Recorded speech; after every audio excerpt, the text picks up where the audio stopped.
CMR shopping mall మన BHEL circle లో మార్చి 20న energetic star Ram Pothineni గారిచే గొప్ప ప్రారంభం. పైడి రాకేష్ రెడ్డి గారు ఆర్మూర్ ఎమ్మెల్యే. జై శ్రీరామ్. ఐడి రాకేష్ రెడ్డి అని నేను రాజకీయాల్లో దోచుకోవడానికి రాలేదా మీరు? ఎలక్షన్ ముందు ఏం చెప్పాను? రాజకీయాలలో ఒక ఆశయం గురించి వచ్చాను, ఆశ గురించి రాలేదు. ఈ 5 సంవత్సరాల్లో ఎప్పుడో ఒక్కసారన్నా బయట పడతారు కదా. 99% అవకాశం లేదు. 1% అవకాశం ఉందని ఒప్పుకుంటున్నారు. బహిరంగంగా చెప్తున్నాను, తప్పేముంది? ఆ వాట నాకు ఇవ్వమంటారు. ఎన్ని షేడ్లు కావాలో అన్ని షేడ్లు చూపిస్తారు. ఇంకా రాజకీయం అంటే అర్థం ఏందో చెప్పండి. కూతురు విషయంలో జరిగిన బాధ నేను ఎప్పటికీ బాగా ఫీల్ అవుతాను. ఎంగేజ్మెంట్లో 9 గంటలకు జైలు వ్యాన్లో మళ్ళీ 2 గంటలకు తీసుకెళ్ళిన తర్వాత నాకు కొద్దిగా కన్నీరు కూడా వచ్చింది. తొందరగా ముఖ్యమంత్రి ఎట్లా కావచ్చో నేర్చుకున్నవాడు. మహబూబ్ నగర్ బిడ్డలు ఎట్లా ముఖ్యమంత్రులు అవుతారో, నిజామాబాద్ బిడ్డలు ముఖ్యమంత్రులు ఎట్లా కావాలో చూపిస్తారు. బట్ ఇక్కడ రాజకీయాల్లో అనాలి అనిపించుకోవాలి. పండబెట్టి కోస్తా, పేగుళ్ళు వెళ్ళి వేసుకుంటా, ప్యాంట్లో ఎలికలేస్తా, ప్రోకొద్దందాలు పెట్టుకోండి. మీరేమో ధర్మానికి ఒక రూట్లో మీది వేరు. కనుక సింహాసనం మీద సునకాలు కూర్చున్నాయి కాబట్టి సమస్య వచ్చిందండి. జనానికి కూడా అయ్యే నచ్చుతున్నాయి కదా సార్ ఇప్పుడు తెలంగాణ. తప్పని జీవన్ రెడ్డి మన పాండు దుమ్మెత్తి పోస్తున్నాడు మిమ్మల్ని. వాడు వీడు లుచ్చాగాడు, డ్రగ్గిస్టు, స్మగ్లర్. ఎర్రగడ్డ హాస్పిటల్లో జాయిన్ అయ్యాట. ఆ మెడిసిన్ నాకు దిగలేదు ఇంకా అప్పటికి. తత్వం అనేది కాలక్రమేణా తగ్గిపోతున్న టైంలో బీజేపీ మంచి స్టాండ్ తీసుకుంది, దానికి ఒప్పుకోవచ్చు. నారాయణమూర్తి గారు దానికి అర్థం కాలే. ఒకటి, రాముడు ఎవడబ్బ సొత్తు కాదన్న. He not belongs to the BJP. He belongs to each and everyone. He's got to each and everyone. That's all. ముస్లిం పెద్దలకు కూడా చెప్పడం ఏంటంటే, ఎందుకు మేమంటే ద్వేషం, మా ఆడబిడ్డలను మానభంగాలు ఇవ్వాలంటే ద్వేషం, మమ్మల్ని చంపి మా రక్తంతో మా భార్యలకు అన్నం తినిపించేంత ఎందుకు ఇంత కఠోరంగా తయారవుతాం? జీవన్ రెడ్డి 2 సార్లు ఆల్రెడీ గెలిచినాడు, హ్యాట్రిక్ పక్కా అంటున్నారు అందరూ కూడా. అండ్ కేసీఆర్ బాగా కావాల్సిన మనిషి. ఫస్ట్ రౌండ్ నుంచి లాస్ట్ వరకు కూడా ఏమాత్రం తగ్గలేదు మీ మెజారిటీ. కుటుంబం గెలిచింది, న్యాయం ఇచ్చిన నేల ఆర్మూర్, దాంతో పాటు కామారెడ్డి. ముఖ్యమంత్రులను ఓడించిన నేల. చాలా మంది మధ్యన ఆ నేల మట్టి తీసుకొని పోతున్నారు. మన స్టేట్మెంట్ కూడా ఇచ్చారు కదా మోడీ వచ్చినప్పుడు ఆదిలాబాదు, మీరు మా పెద్దన్నలాగా బడే భాయ్, మీరు తెలంగాణని ముందుకు తీసుకెళ్ళాలి, మేము ఎటువంటి దానికైనా మీకు సహకరిస్తామని. ఇప్పుడు కేంద్రంలో అధికారంలో ఉంది మీరే కదా మరి. ఆ మీద ఎందుకు పగబట్టినావు అని స్టార్ట్ అయిందంటున్నారు మీరు చెప్పేదాన్ని బట్టి. నేను ఆయన స్టేట్మెంట్ ఇచ్చాడు, కాంగ్రెస్ వైపు చూస్తే కళ్ళు వీకేస్తామని. మరి నా కాన్స్టిట్యూన్సీ వైపు చూస్తే ఎవరి కళ్ళు వీకేయమంటారు? ఇది నేను బహిరంగంగా రేవంత్ రెడ్డి గారికి సవాల్ విసుకుతున్నాను. పొలిటికల్ పర్సనల్ లైఫ్ 3 పెళ్ళిళ్ళు చేసుకున్నాడు. ఇప్పుడు ఒకటండి, బాధ అనిపించింది ఎప్పుడన్నా ఈ స్టేట్మెంట్స్? ఇవన్నీ బాధపడే విషయాలు కాదండి. ఎర్రచందనం అంటే రాకేష్ రెడ్డి అంటే ఎర్రచందనం. ఆ పేరైతే పడిపోయింది. పుష్ప సినిమా రాకేష్ రెడ్డి గారిదే. రాకేష్ రెడ్డిదే, కానీ రాకేష్ రెడ్డి లీగల్ పుష్పం. అన్ని లైసెన్స్ చేస్తాను, అల్లు అర్జున్ ఏమో ఇల్లీగల్ లైసెన్స్ చేస్తాడు. ఎవరు మతాన్ని వాళ్ళు పెంచుకోవాలనే చూస్తారు. మీరు క్యాబ్ పెడతారా అని అడిగారు, పెడతాను. అక్బరుద్దీన్ అసౌద్దీన్ బొట్టు పెట్టుకోమని. ఎన్ని సీట్లు వస్తాయి అనుకుంటున్నారు బీజేపీకి తెలంగాణలో ఎంపీ? వాళ్ళేమో 14 తగ్గం అంటున్నారు కాంగ్రెస్కి. ఇట్లా 14 తగ్గకపోతే నేను అమరవీర స్తూపం దగ్గర గొంతు కోసుకుంటాను. ఆంధ్రప్రదేశ్లో ఏ పార్టీ వస్తుంది అనుకుంటున్నారు? కూటమా లేకపోతే జగన్మోహన్ రెడ్డి వచ్చే అవకాశం ఉందంటారా? Hi hello, welcome to Suman TV. నేను మీ రోషన్. ప్రజెంట్ నేను ఎవరితో ఉన్నానంటే most handsome and trending MLA అనమాట. ప్రజెంట్ ఇప్పటికే అర్థమై ఉంటుంది, is none other than great human being Paidi Rakesh Reddy garu, Armoor MLA. నమస్తే. నమస్తే. జై శ్రీరామ్. నిండుగా సరిపోయాదు స్క్రీన్కి నాకు తెలిసి ఈరోజు. ఎప్పుడు చిక్కగా నవ్వుతారు, మృదు స్వభావి అంటుంటారు అందరు బయట. కష్టం ఉన్నా కానీ బయటకు పడరు, కానీ ఆయన కష్టం మీద ఆయన పడతారు అంటారు. ఎదుటివాడి మీద ఎంత కోపం ఉన్నా కానీ అంత పేషెన్స్ కూడా ఉందా ఆయనకి అంటారు. ఏంటి రాజకీయాల్లోకి వచ్చిన తర్వాత అలవాటైందా, లేకపోతే ఫస్ట్ నుంచి టక్కా ముక్క పడ్డాం కాబట్టి అన్నీ చూసాం కాబట్టి ఇలానే ఉండాలి సొసైటీతో అని ఏమన్నా పెట్టుకున్నారా, కంకణం కట్టుకున్నారా? ఏం లేదు, ఏం ఆలోచించను. నా జీవితమే నాకు ఒక యూనివర్సిటీ. ప్రతిరోజు ఒక లెసన్ నేర్చుకున్నాను నా జీవితంలో. ఓకే. ఈరోజు నేను మాట్లాడే మాటలు కావచ్చు, నేను ఇచ్చే ఉపన్యాసాలు కావచ్చు, ప్రజల పట్ల స్పందించే విధానం కావచ్చు, ఇవన్నీ ఇంకా పడ్డ కష్టాలకు, అనుభవాలకు ఒక ప్రతిరూపమే తప్ప దాంట్లో ఇంకెటువంటి ఈ టైంలో నేర్చుకుంటే వచ్చేది కాదు, వదిలేద్దామంటే పోయేది కాదు. ఓకే. ఇంతకుముందు ఎలా ఉన్నాను ఇప్పుడు అలానే ఉంటున్నాను. వయసుతో పాటు అన్నీ నేర్పిస్తుంటుంది ఈ నేచర్ అంటుంటారు, దాన్ని బట్టి. వయసేనే కాదు, పరిస్థితులు, సామాజిక పరిస్థితులు కావచ్చు, నువ్వు ఎదుర్కొన్న రంగం కావచ్చు. ఇప్పుడు మీడియా రంగం వేరు, రాజకీయ రంగం వేరు. వ్యవసాయ రంగం వేరు, వ్యాపార రంగం వేరు. కాబట్టి ఏ రంగంలో ఎలా నిష్ట నేను మ్యాక్సిమం ఏంటంటే ఓవరాల్గా అన్ని రంగాలలో కొద్దిగా అంత ఇంత కొంత అనుభవం ఉంది. నిరంతరం శ్రమించాను కాబట్టి, నిరంతరం నా జీవితం నన్ను నేను దిద్దుకున్నాను కాబట్టి అనుభవంలోకి వచ్చే మాటలు మాట్లాడుతున్నాను. ఓకే, అంతే, దాంట్లో కొత్త ఏం లేదు. శత్రువుని కూడా చిరునవ్వుతో అలా కూల్ చేస్తారేమో. శత్రువు కూలైతాడా? అసలు రాజకీయ రంగంలో శత్రువులు ఉండకూడదు.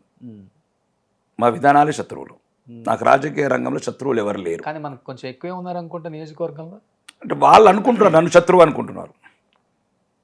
వాళ్ళ రాజకీయాలకు, వాళ్ళ అవినీతికి, వాళ్ళ అడ్డంకులకు, అప్పుడున్న శాసనసభ్యుడు కావచ్చు, మాజీ శాసనసభ్యుడు, ఇప్పుడున్న ఓడిపోయిన అభ్యర్థి, కాంగ్రెస్ అభ్యర్థి కావచ్చు, వాళ్ళు దోచుకోవడానికి, ప్రజల్ని ఇబ్బంది పెట్టడానికి అడ్డుపడుతున్నాను అనుకోవచ్చు. నాకు ఎవరి మీద ఏం లేదు. I want only ideology. ప్రజాస్వామ్యంలో ప్రజలు నన్ను ఆదరించి ఆశీర్వదించి శాసనసభ్యుడిగా ఎన్నుకున్నారు. అంటే మీరు రాజకీయాల్లోకి వచ్చింది నీతిగా ప్రజలకు ఏదో సేవ చేయడానికే కానీ అవినీతి చేయడానికి అయితే రాలేదు. మీరు దోచుకోవడానికి రాలేదా? మీరు నేను క్లియర్గా చెప్పాను. ఎలక్షన్కి ముందు ఏం చెప్పాను చూడండి, మీరు వీడియోలు చూడండి. ఎట్టి పరిస్థితుల్లో దేవుడి దగ్గర వ్యాపారాలని సంపాదించుకుంటాను. రాజకీయాలలో ఒక ఆశయం గురించి వచ్చాను, ఆశ గురించి రాలేదు. అది ఇప్పుడు 3 నెలలు నా ప్రజలకు అర్థమవుతుంది. చిన్న అవినీతి లేదు, అక్రమ కేసు లేదు, కబ్జాలు లేదు, కమిషన్లు లేవు. చేయరా? నిజంగా అవినీతి చేయరా మీరు? ఈ 5 సంవత్సరాల్లో ఎప్పుడో ఒక్కసారన్నా బయట పడతారు కదా. 99% అవకాశం లేదు. 1% అవకాశం ఉందని ఒప్పుకుంటున్నారు. 1% ఎందుకు చెప్తున్నాను మీకు చెప్తున్నాను. కొంతమంది నేను నా దగ్గరకు వచ్చారు, చెప్పాను పెద్దవాళ్ళు, దయచేసి నాకేం ఇవ్వకండి. మీరు ఏదైనా 5,000 10,000 ఇచ్చేది ఉంటే ఆ పేదలకు హాస్టల్లో సామాన్లు కొనియండి. ఎక్కడ మౌలిక వసతులు లేవో అక్కడక్కడ కొన్ని ఇబ్బందులు ఉంటాయి. గవర్నమెంట్ అన్ని పనులు చేయలేదు, మీరు సహకరించండి అని చెప్పాను. ఓకే, ఇది కూడా చెప్తున్నాను, ఇప్పుడు బహిరంగంగా చెప్తున్నాను. తప్పేముంది? ఇప్పుడు మేము తీసుకున్నప్పుడు 10,000 రూపాయలు అనుకోండి, పేదోడికి ఇస్తే ఏమవుతుంది? మాకు 10 లక్షలు ఇచ్చే బదులు 10,000 పేదోడికి ఇస్తే పుణ్యమని వస్తుంది కదా వాళ్ళకు, సంపాదించుకున్న వాళ్ళకు. అంటే నేను చెప్పే ఉద్దేశం ఏంటంటే, నేను ఏ రోజైతే బహిరంగంగానే చెప్పాను, గెలిచిన తర్వాత కూడా అదే చెప్పాను. హాయిగా ప్రశాంతంగా ఉండండి, మీ బతుకులు మీరు బతకండి. వ్యాపారులు కానీ ఎవరు కానీ నా దగ్గర డబ్బులు తీసుకొని రావద్దు, నాకు లంచాలు ఇవ్వద్దు. నేను ఎలక్షన్ గెలిచిన తర్వాత కూడా ప్రతి అధికారులకు చెప్పాను, దయచేసి మీకున్న రూల్స్ ప్రకారం మీరు పనిచేయండి. కానీ ఎక్కడైనా సరే పేదవాడిని దృష్టిలో పెట్టుకోండి, బలహీనులని పేదవాళ్ళని. ఈ 2 వర్గాలే పుట్టి నుంచి సచ్చే వరకు నరకం అనుభవిస్తాయి. మధ్యతరగతి ఒకడు, ఉన్న వాళ్ళని కొద్దిగా అటు ఇటు అడ్జస్ట్ అవుతూ ఉంటూ కాంప్రమైజ్ ఉన్న వ్యవస్థలన్నీ ఎట్లా బతకాలో నేర్చుకున్నాం కాబట్టి మనం బతకగలుగుతాం. అంటే లీగల్ సిస్టమ్ కావచ్చు, లేకపోతే అడ్మినిస్ట్రేషన్ సిస్టమ్ కావచ్చు, లేకపోతే వ్యాపార సంబంధాలు కావచ్చు, మనకున్న ఆర్థిక పరిస్థితులు వచ్చచ్చు. ఒక సమాజంలో ఒక బలమైన వర్గం ఉంటాం, డబ్బున్నోళ్ళు, కులాలకు అతీతంగా సమస్యలు పరిష్కరించుకోగలుగుతాం ఏదో ఒక వింగ్లో వెళ్ళి. కానీ పేదవాడు, బలహీనుడు ఎప్పుడు నిరంతరం నరకం అనుభవిస్తుంటారు. కాబట్టి వాళ్ళకి ఎంతో కొంత చేయాలి అనేది నా సిద్ధాంతం. నా ఆఫీసర్స్ కూడా అదే చెప్పాను. మీరు వెళ్ళి ఎవ్వరు ఎన్ని ఛానళ్ళని ఇంటర్వ్యూ చేసుకోండి. ఇంతవరకు కొంతమంది అధికారులను కూడా నేను రివ్యూ పెట్టలేదు, చూడలేదు. సమస్యల మీద మెయిన్ ఆఫీసర్స్కి చేయండి సార్, ఇది ఇరిగేషన్ కావచ్చు, ఇంకా రకరకాల ఇష్యూస్ పబ్లిక్ చేయండి. కానీ ఎక్కడ కూడా ప్రజలకు ఇబ్బంది కాకుండా చూడండి, ముఖ్యంగా పేదవాళ్లకు, బలహీనులకు. ఇది మై కాన్సెప్ట్, ఇది ఓపెన్గా చెప్తున్నాను. అంటే ప్రతిపక్షాలు అక్కడ ఇక్కడ మాట్లాడుతున్నారు, ఆర్మూర్కి కొత్త శోభన్ బాబు వచ్చాడురా బాబు అంటున్నారు. ఏమంటారు దానికి మీరు? ఎన్ని కళలు కావాలో అన్ని కళలు మా ఎమ్మెల్యే దగ్గర ఉన్నాయి. ఇప్పుడు వచ్చిన ఎమ్మెల్యే దగ్గర పుష్కలంగా ఉన్నాయి, ఇబ్బంది ఏం లేదు. ఎన్ని షేడ్లు కావాలో అన్ని షేడ్లు చూపిస్తాడు. ఇంకా షేడ్స్ ఏం లేదండి, ప్రజలకు కావాల్సిన షేడ్స్తో ఏం సంబంధం? ప్రజలకు కావాల్సింది గూడు, తిండి, ఉపాధి. ఓకే, అదే ప్రస్తుత ముఖ్యమంత్రి గారిని అడిగాను. నేనేం అడగలేదు. 119 శాసనసభ్యులం ఏదైతే తెలంగాణ అసెంబ్లీలో ఉన్నామో అందులో ఆర్మూర్ ఒకటి. నేను అడిగింది ఏం కొత్త, నా ప్రజల సమస్యలు అడుగుతున్నాను. మాకు వచ్చిన బడ్జెట్ సుమారు 3 లక్షల కోట్ల బడ్జెట్ అని మీరు చెప్తున్నారు. సుమారు సంవత్సరానికి 1,00,000 కోట్లు అప్పు తెస్తున్నారు కేంద్రం నుంచి. 4 లక్షల కోట్లల్లో సుమారు పాత జిల్లాలు పట్టుకుంటే 10 జిల్లాలు, మా జిల్లాకు వచ్చేటి 40,000 కోట్లు. 40,000 కోట్ల నా 5 కాన్స్టిట్యూన్సీలు, నాదొక తాలూకా కాబట్టి నాకు ఒక 5,000 కోట్లు వస్తాయి. నా వాట నాకు ఇవ్వమంటున్నాను, నా ప్రజల వాట. నా ప్రజలకు కావాల్సిన మౌలిక వసతులు అభివృద్ధి చేసుకోవాలి. మరి రాజకీయం అంటే దేని గురించి? ప్రజాస్వామ్యంలో ప్రజలు ఎన్నుకున్నప్పుడు మనం ప్రజలకు ఏం చేయాలి చెప్పండి. రాజకీయ నాయకులు ఎవరైనా చెప్పండి ఈ మాటను. అడుగుతున్నాను, అందరికి బహిరంగంగా అడుగుతున్నాను. ఇప్పుడున్న అంటే నేనే పెద్ద గొప్పని కాదు, నేను వచ్చిన 6 నెలల బిడ్డని రాజకీయాలకు. రాజకీయం అంటే అర్థం ఏందో చెప్పండి. నేనేం అడుగుతున్నానో తెలంగాణ అసెంబ్లీలో నా మొదటి ప్రసంగం వినండి. 2,000 మంది ఆడబిడ్డలు, ఇప్పుడు వెళ్ళి చూడండి, ఒక్కొక్క రూమ్లో 40 మంది. ఇప్పుడు కూడా ఇప్పుడు మొన్న వీడియో పెట్టాను. ఇప్పుడున్న కొడంగల్ ముఖ్యమంత్రి గారికి. ఉమ్. దయచేసి మీరు ప్రజాస్వామ్యం మీద అపహాసం ఆయన డైరెక్ట్ గా వాట్సాప్ పెట్టారు ఆయనకి. పెట్టాను, లెటర్లు కూడా ఇచ్చాను. రిప్లై ఇచ్చారు ఆయన. ఆయన ఇప్పుడు ఆ ఉద్దేశంలో లేనట్టున్నాడు, ప్రజల్ని ఎట్లా మభ్య పెట్టాలా వీటిల మీద ఉన్నట్టున్నాడు. అంటే ఇదివరకు ఇద్దరు వాట్సాప్ లో బాగా చాటింగ్ చేసుకునే రాజకీయ వాట్సాప్ చాటింగ్లు ఏం లేవు అతనితో. అంటే నేను చెప్పేది రాజకీయాలు పక్కన పెడితే. రాజకీయాలు పక్కన పెడితే వ్యక్తిగతంగా నాకు ఆయన అంటే ఇష్టం. ఓకే. వ్యక్తిగతంగా ఎందుకు ఇష్టం అంటే ఆయన జీవితంలో ఎదుర్కొన్న సంఘటనలు. ఓకే, ఆయన ఏం చేసినా ఏం చేసుకున్నా నాకు ఒక కూతురు విషయంలో జరిగిన బాధ నేను ఎప్పటికీ బాగా ఫీల్ అవుతాను, నా సొంత కుటుంబ సభ్యుడికైనట్టు. అంటే ఎంత కర్కశంగా ప్రవర్తించారంటే ఆ రోజు రేవంత్ రెడ్డి గారి కూతురు ఎంగేజ్మెంట్లో 9 గంటలకు జైలు బోన్లో తీసుకొచ్చి జైలు వ్యాన్లో మళ్ళీ 2 గంటలకు తీసుకెళ్ళారు. ఆ రోజు నాకు కొద్దిగా కన్నీరు కూడా వచ్చినాయి. అది నాకు యావత్ తెలంగాణనే కన్నీళ్ళు పెట్టుకుంది. అంటే ఇంత దారుణంగా ప్రవర్తిస్తుందా రాజకీయ వ్యవస్థ అని అప్పుడు నేను ఫీల్ అయ్యాను. Is my brother like that. అంతవరకే, అంతకుమించి రాజకీయాల విభేదాలతోనే పోరాడతామండి. రాజకీయాలల్లో సామెత ఉన్నట్లు తమ్ముడే పేకాటని. మాకు అన్యాయం జరిగినప్పుడు, మాకు అవమానం జరిగినప్పుడు, ఇప్పుడు కూడా చెప్తున్నాను, మరణాన్నైనా ఒప్పుకుంటాను కానీ అవమానాన్ని ఒప్పుకున్నాను. ఎప్పుడు కలవలేదా ముఖ్యమంత్రి కాకముందు? సందర్భాలు అక్కడ. మీరు మంచి పెద్ద బిజినెస్ మ్యాన్, ఆయన బిజినెస్ మ్యాన్, రాజకీయాలకి. ఆయన బిజినెస్ వేరు, నా బిజినెస్ వేరు, నా జీవన విధానం వేరు, ఆయన జీవన విధానం వేరు. ఆయన ఆల్రెడీ ఒక 20 ఏళ్ళ సీనియర్ లీడరు, 20 సంవత్సరాలు అనుకుంటాను. అతను మొన్న చెప్పాడు 20 years నుంచి ఉన్నాడు. నాకు రాజకీయాలు అంత ప్రవేశం లేదు, అంత నాకు ఇష్టమైన సబ్జెక్ట్ కూడా కాదు. రాను దేశం ఒక వైపు అభద్రత భావానికి, అంటే ఈ ధర్మం అవమాన పాలవుతుంది. ఓకే. అట్లాంటి ఒక ఐడియాలజీతోని, కొత్త దేశం మీద ఉన్న అవగాహనతో, అంటే సుమారు 1000 సంవత్సరాలుగా ఏం అనుభవించిన మీ దేశం, ఏం అనుభవించింది నా జాతి అని ఒక ఆలోచనల వల్ల నేను ఈ రాజకీయ వేదికని ఎన్నుకున్నాను. అంటే 119 నియోజకవర్గాలు, 4 కోట్ల మంది జనాభా, ఎవరికి రాని అవకాశం ఆ 119 మందికే వస్తుంది. దాంట్లో ఒకటి రాకేష్ రెడ్డి. ఒక్కసారిగా అసెంబ్లీలో రాకేష్ రెడ్డి అనే నేను అన్నప్పుడు వాట్ వాజ్ యువర్ ఫీలింగ్? ఆ రోజు 6 నిమిషం నా భారతీయ జనతా పార్టీ కావచ్చు, నా భారతీయ జనతా పార్టీతో పాటు నన్ను ఎన్నుకున్న 87 గ్రామాల ప్రజలకు, కానీ జీవితంలో ఎన్ని చేసినా వాళ్ళ రుణం తీర్చుకోలేను. తెలంగాణ అసెంబ్లీ ఇంతవరకు 75 సంవత్సరాలలో నేనే మాట్లాడాను అనుకుంటున్నా మాట. బహిరంగంగా నా ప్రజల కృతజ్ఞతలు చెప్పాను తెలంగాణ అసెంబ్లీ ద్వారా. గ్యాలరీలో కూర్చోవడానికి కూడా ఆశపడ్డ మేము కూర్చుంటామో కోము, అట్లాంటిది ఇట్లాంటి గౌరవ సభల శాసనసభ్యులు చేసిన నా ప్రజలకు కృతజ్ఞతలు చెప్తున్నాను. కాబట్టి అదొక అద్భుతమైన అనుభూతి. మీరు అన్నట్లు అదొక మాయాసభ. రాజకీయ వారసత్వం ఉన్నవాళ్ళు, కోట్ల కొద్ది డబ్బు ఉన్నవాళ్ళు, అట్లనే సిపిఐ కూనంనేని లాంటి ఎమ్మెల్యేలు కావచ్చు. అంటే ఒక రకమైన అది ఒక కొత్త రకం నా జీవితంలో. వారసత్వ రాజకీయాలు కావచ్చు, రకరకాలు, అంటే జమీందారుల పిల్లలు, లేకపోతే 1000 కోట్లు ఉన్న పిల్లలుతో నేను కూర్చోవటము. కానీ నేను ప్రతి క్షణం నా ప్రజల గురించి మాట్లాడాలనుకున్నాను. ప్రతి క్షణం నేను 5 సంవత్సరాల వాళ్ళు ఇచ్చిన ఆశీర్వాదం వల్ల ఏదైతే లైసెన్స్ ఇచ్చారో దానివల్ల నా ప్రజలకు సంబంధించిన సమస్యల గురించి మాట్లాడాలనుకున్నాను. మొదటి ప్రసంగం మాట్లాడిన తర్వాత మాట్లాడారు. ఫస్ట్ స్పీచ్ చాలా బాగుంది, అక్కడే కనెక్ట్ అయిపోయారు జనం. అదే అందరు కూడా అన్నది అదే. నేను అదే చెప్తున్నాను. మళ్ళీ రాజకీయాలు ఎందుకు అంటే, వ్యాపారాలు చేసుకుంటే ఇప్పుడు మీరు మీడియా పెట్టుకున్నారు, నేను వ్యాపారం చేసుకున్నాను, అది ప్రజలకు సంబంధం లేదు. అవును. కానీ ప్రజలతో ఎన్నుకోబడి ప్రజా సమస్యలను పక్కదోవ పట్టించి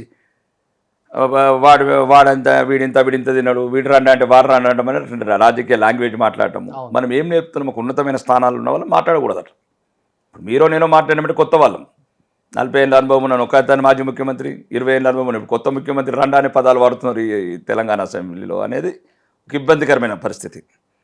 కాబట్టి నాకు కావాల్సింది ఏంటంటే, ఆ రోజు వేదిక ద్వారా అడిగాను, ఇప్పటివరకు ఇంకా తీయలేదు, అది జరగలేదు. మరి దాని మీద అమర నిరాదీక్ష చేయాలనుకుంటున్నాను. ఆ రోజు ఫస్ట్ ప్రసంగంలో నేను చెప్పాను, కొడంగల్ శాసనసభ్యుడైన రేవంత్ రెడ్డి గారికి బహిరంగానే చెప్పాను, సమాజం అంతా చూసింది. మీరు ఏదైతే మోడల్ ప్రాజెక్ట్ అని ఏదైతే 150 కోట్లతో మీరు కొడంగల్లో ఇంటిగ్రేటెడ్ మోడల్ స్కూల్స్ పెట్టుకుంటున్నారో, దక్షిణ తెలంగాణలో, ఉత్తర తెలంగాణలో కూడా ఒకటి మోడల్గా తీసుకోండి హార్మోన్ని. మీరు కొడంగల్లో ఏది చేస్తే దక్షిణ తెలంగాణలో మీరు ఏది చేస్తున్నారో ఒకటి ఉత్తర తెలంగాణ మోడల్గా తీసుకోండి. ఇప్పుడు ఇంతకుముందు ఇప్పుడు గౌరవ ముఖ్యమంత్రి గారు కూడా విమర్శించారు. మంచి తెలివైన వాడు, తొందరగా ముఖ్యమంత్రి ఎట్లా కావచ్చో నేర్చుకున్నవాడు. ఎన్ని విధానాలను మార్చుకొని ఎన్ని వ్యవస్థలను మార్చుకుంటా కూడా ఆయన అనుకున్నది గోల్ చేయగలిగాడు. మీకు కూడా ఆయన చూసి ఏమన్నా చిన్న ఇదేమన్నా పుట్టిందా? బీజేపీ మొన్న పెద్ద లీడర్ అయిపోవాలి ముఖ్యమంత్రి అలా కాదు, కానీ మొన్న మహబూబ్ నగర్లో అన్నాడు అతను. ఆ, మా మహబూబ్ నగర్ బిడ్డ ముఖ్యమంత్రి అయితే ఏడుస్తున్నారు ఎందుకని అది మాట్లాడాడు. నేను అదే అన్నాను, మా నిజామాబాద్ బిడ్డ కూడా ముఖ్యమంత్రి అయితే కావద్దా? మేము కూడా కావాలనుకుంటాం. నిజామాబాద్ బిడ్డ ఎవరైనా కావచ్చు, నేను కావచ్చు, వెంకటరమణారెడ్డి కావచ్చు, మా అరవింద్ కావచ్చు. అంటే నాకు అది మొన్నటిదాకా లేకుండే ఆలోచన. ఈ రేవంత్ రెడ్డి గారు కొడంగల్ ఎమ్మెల్యే గారు ఆ రోజు మహబూబ్ నగర్ బహిరంగ సభలో ఏదో కొద్దిగా రాజ్యాంగ విరుద్ధంగా మాట్లాడాడు, అది పక్కన పెడితే మహబూబ్ నగర్ బిడ్డ ముఖ్యమంత్రి అయితే ఎందుకు ఇంత అడుచుకుంటారంటే ఆయన చెప్పిన తర్వాత మాకు అనిపించింది కరెక్ట్. మహబూబ్ నగర్ బిడ్డతో పాటు ఆ నిజామాబాద్ బిడ్డలు కూడా ముఖ్యమంత్రులు కావాలి కదా, దాని గురించి పోరాడతాం. మాకు రేవంత్ రెడ్డి గారు ఆదర్శం. రేవంత్ రెడ్డి గారు మహబూబ్ నగర్ బిడ్డలు ఎట్లా ముఖ్యమంత్రులు అవుతారో, నిజామాబాద్ బిడ్డలు ముఖ్యమంత్రులు ఎట్లా గారో చూపిస్తాం. మీరు వ్యక్తిగతంగా ఎలా ఉంటారు? అంటే రియల్ లైఫ్లో చాలా సున్నితంగా ఉంటారా, లేకపోతే కొంచెం షార్ట్ టెంపర్ అవన్నీ ఉన్నాయా? కోపం, ఎదుటోడి మీద రివెంజ్ తీర్చుకోవటం? రివెంజ్ అని ఎందుకు, మళ్ళీ మీకు అదే చెప్తున్నాను. ఇప్పుడు నేను రాజకీయ నాయకుడినండి, ఎమ్మెల్యేని, శాసనసభ్యుని. అదే వ్యక్తిగత రాగదేశాలు ఉన్నాయి నాకు. Yes, నేను వ్యక్తిగత రాగదేశాలు అదే పని. ఇప్పుడు నాకు బహిరంగంగా చెప్తున్నాను, రేవంత్ రెడ్డి గారు అంటే వ్యక్తిగతంగా ఇష్టం. ఆ ఇష్టం కూడా మోర్ ఇంకెందుకు ఇంపార్టెంట్ ఇష్టం అంటే ఆయన కూతురుకు జరిగిన రోజు నాకు బాగా కనెక్ట్ అయ్యాను. అంటే ఆ బాధ ఆయన బాధ కాదు, నా ఇంట్లో జరిగినట్లు అనిపించింది. అది వ్యక్తిగతంగా కష్టపడి పైకి వచ్చాడు. ఓకే, రాజకీయాలలో ఎన్ని విధానాలు ఎన్ని పార్టీలు మారినా అది ఒక విధానమైన ఏదో అనుకున్న గోల్ రీచ్ కాగలిగాడు, గుడ్, కరెక్ట్. కానీ అతను అన్నదానికి మాకు కూడా ఒక ప్రేరణ రేవంత్ రెడ్డి గారు. అంటే రెండోది ఏంటంటే కరెక్టే ఆయన చెప్పిన తర్వాత అనిపించింది అన్నట్లు ముఖ్యమంత్రి కావాల్సిందే అని. ఎవరో ఒకరు మన నిజామాబాద్ బిడ్డలు, అది మన నిజామాబాద్ బిడ్డలు మాత్రం 100% ఎవరో ఒకరు అవుతాం ముఖ్యమంత్రి. ఇది నేను బహిరంగంగా రేవంత్ రెడ్డి గారికి సవాల్ విసురుతున్నా. బట్ ఇక్కడ రాజకీయాల్లో అనాలి అనిపించుకోవాలి, మీరు అనగలరా గట్టిగానే? దేనికైనా ఎందుకంటే ఇప్పుడు ఏంటంటే చూస్తున్నాం రాజకీయం, ఇప్పుడు పండబెట్టి కోస్తా, పేగుళ్ళు వెళ్ళే పదాలు వాడు, ప్యాంట్లో ఎలికలేస్తా, బ్రోకర్ దందాలు పెట్టుకోండి అంటే వాళ్ళు వాడే భాషలానే ఉంది, వీళ్ళు వాడే భాషలే ఉంది. అది వద్దని చెప్పి మీరేమో ధర్మానికి ఇదిగా వెళ్తుంటారు ఒక రూట్లో, మీది వేరు. Is it possible? నో, ఆ భాష మాత్రం ఒప్పుకోదగ్గ భాష కాదు. ఇంతకుముందు మాట్లాడిన మాజీ ముఖ్యమంత్రి గారు కావచ్చు, నేను ఒక వేదిక ద్వారా కూడా అన్నాను, కనుక సింహాసనం మీద శునకాలు కూర్చున్నాయి కాబట్టి ఈ సమస్య వచ్చిందని. ఎందుకంటే ఒకవేళ శునకం కూర్చున్నా కానీ మార్చుకోవాలా. జనానికి కూడా అయ్యే నచ్చుతున్నాయి కదా సార్ ఇప్పుడు తెలంగాణ. తప్పది. తెలంగాణ ఇస్ ఒక ఆదర్శమైన ప్రపంచంలో ఒక మంచి ప్రాంతం ఇది. తెలంగాణ మంచిన ప్రాంతం, ఇక్కడ పద్ధతులు, సాంప్రదాయాలు, గౌరవము, మాట్లాడే భాష యాస వేరు కావచ్చు, కానీ ఇంత మంచి హృదయాలు ఈ తెలంగాణ హృదయాలు ప్రపంచంలో ఎక్కడలేవు. నేను బహిరంగంగా చెప్పగలుగుతాను, వేల చరిత్ర. అలాంటి వాళ్ళే గెలిపిస్తున్నారు కదా. గెలిపించిన మంచి వాళ్ళు ఉన్నారు, గెలిచిన వాళ్ళు అట్లా అవుతున్నారు. గెలక ముందు బాగానే ఉంటున్నారు. రేవంత్ రెడ్డి గారైనా కేసీఆర్ గారైనా గెలిచిన తర్వాతనే దోసుకపోవటము, ఒకటే ప్రాంతంలో కేంద్రీకరించుకోవటం. మీరు కూడా మారారా గెలిచిన తర్వాత? ఏమన్నా? నేను మారాను. ఏ రోజు మారాను నేను ఆ రోజు చెప్తున్నా, ఇది చెప్తున్నాను. ప్రాణం లేని శరీరంతో సమానం అని చెప్తున్నాను. అప్పుడైనా ఇప్పుడైనా ఇదే మాట మీద కట్టుబడి ఉంటాను, రాజకీయ వ్యవస్థలో ఎన్ని రోజులున్నా. కానీ మీరేమో 24 క్యారెట్స్ ప్యూర్ గోల్డ్ అని చాలామంది చెప్తుంటారు, నేను కూడా విన్నాను.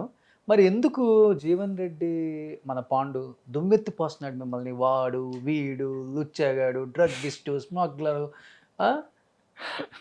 ప్రాస్టిట్యూషను, అది ఇది, అసలు ఇంకా తెలుగులో ఎన్నైతే ఉన్నాయో అన్ని పదాలు మీ గురించే వాడుతున్నాడు కదా.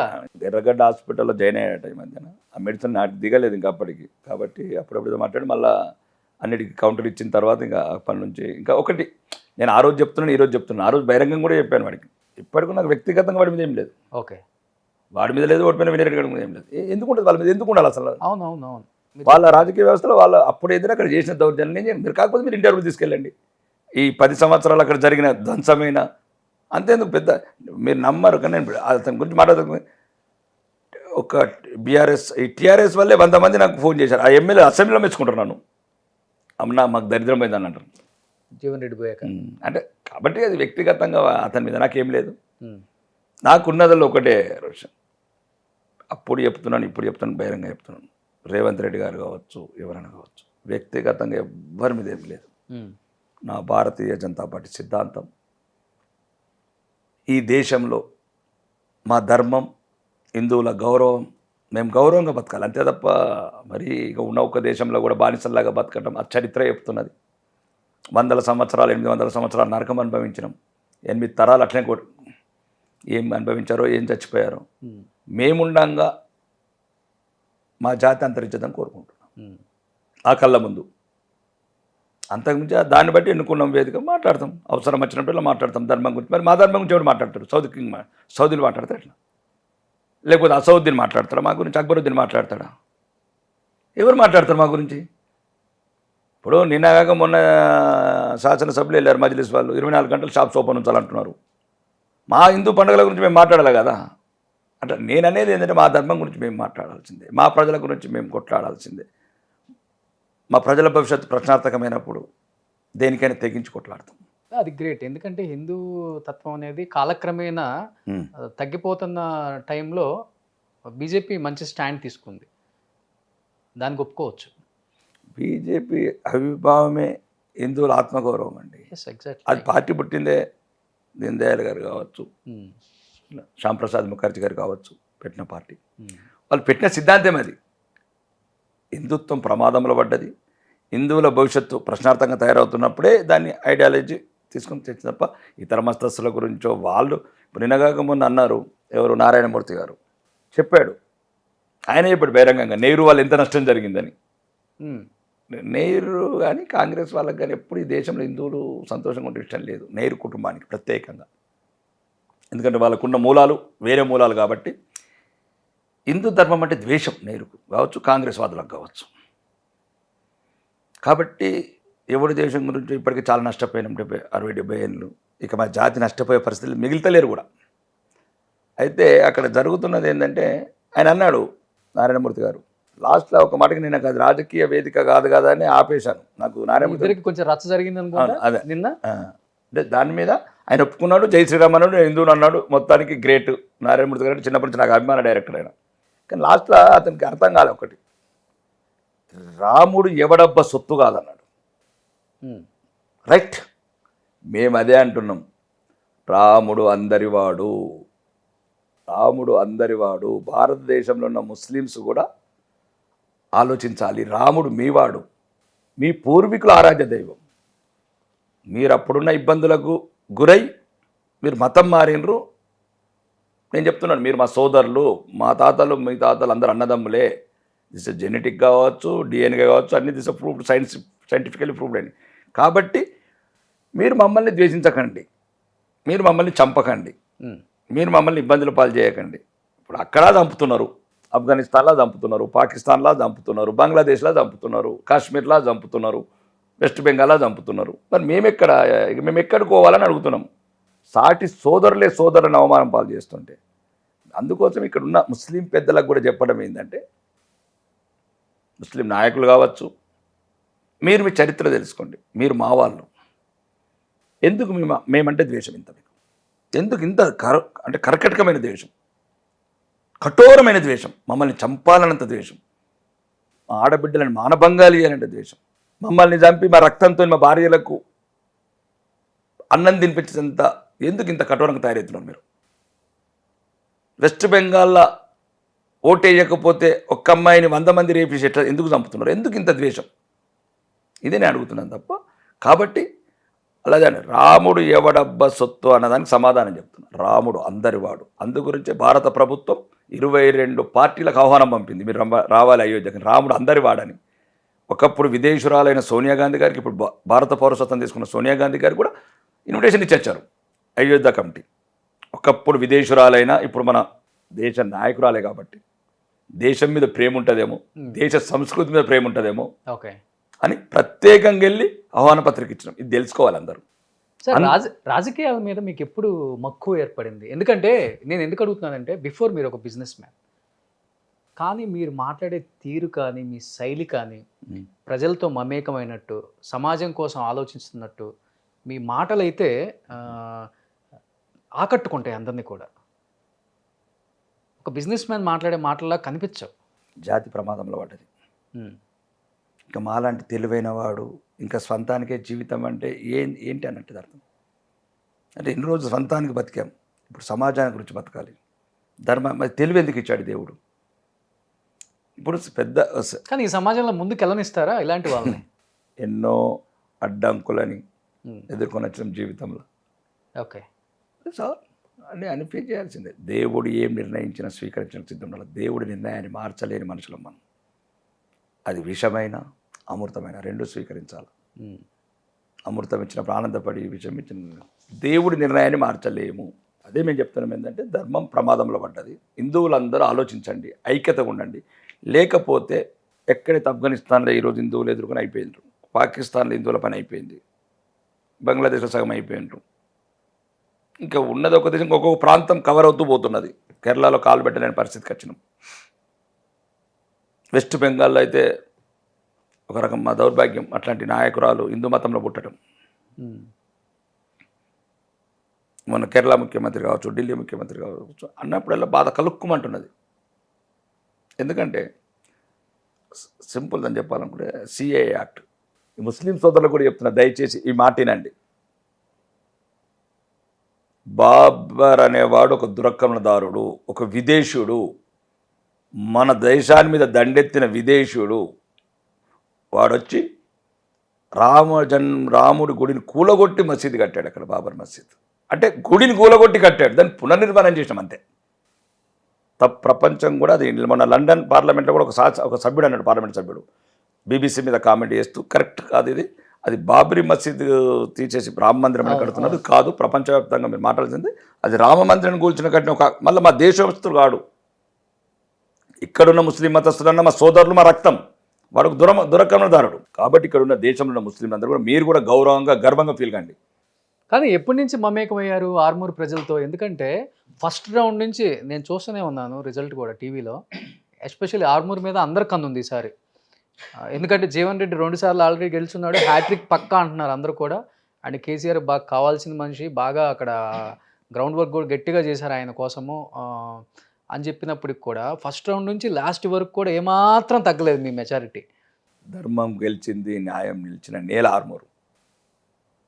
ప్రజాస్వామ్య స్ఫూర్తితోని ప్రజలందరూ దొరలని కాకుండా, మోసపూరిత వాగ్దానం కాకుండా, కాంగ్రెస్ అలియాస్ ముస్లిం లీగ్, టీఆర్ఎస్ అలియాస్ బీఆర్ఎస్ కాదనుకొని ఒక ధర్మాన్ని నిలపాలనుకున్నారు, న్యాయాన్ని గెలిపించాలనుకున్నారు. కాబట్టి న్యాయం గెలిచింది, ధర్మం నిలిచిన నేల ఆర్మూరు నియోజకవర్గ ప్రజల ఆలోచన, వాళ్ళ విజ్ఞత ప్రపంచవ్యాప్తంగా ఈరోజు స్ఫూర్తి పొందుతున్నది. దాంతోపాటు కామారెడ్డి, అది నిజామాబాద్ జిల్లాలో ఉన్న ఆ గడ్డ మీద ఉన్న 2 ముఖ్యమంత్రులను ఓడించిన అది సింగం ఆయన. ఇంకా అదే చెప్తున్నాను. అంటే నిజామాబాద్ గడ్డలో ఉన్న పౌరుషం, విజ్ఞత, విజ్ఞానం అందరూ అనుకుంటున్నారు నిజామాబాద్. అందుకోసమే ఇప్పుడు రేవంత్ రెడ్డి గారికి బహిరంగ సవాల్ ఇస్తున్నాను. కరెక్ట్ చెప్పారు, మాలో ఉన్న నిద్రాణమైన అసలు ఆలోచన లేని ఆలోచన క్రియేట్ చేశారు. మహబూబ్ నగర్ బిడ్డ ముఖ్యమంత్రి అయితే ఇక నిజామాబాద్ బిడ్డలు కావాల్సిందే మేము. కాబట్టి నెక్స్ట్ ఎన్నికల లోపల నిజామాబాద్ బిడ్డ ముఖ్యమంత్రి ఎలాగో చూసుకుంటాం. రేవంత్ రెడ్డి గారి అడుగుజాడలు నడిచి అతని ఆలోచనలు ఏమేమి ఇంప్లిమెంట్ చేశాడు అంటే పదే పదే ప్రస్తావిస్తున్నారు ఈ విషయం. అంటే అదే చెప్తుంది దాన్ని. కామారెడ్డి నేల స్ఫూర్తి, ముఖ్యమంత్రులను ఓడించిన నేల.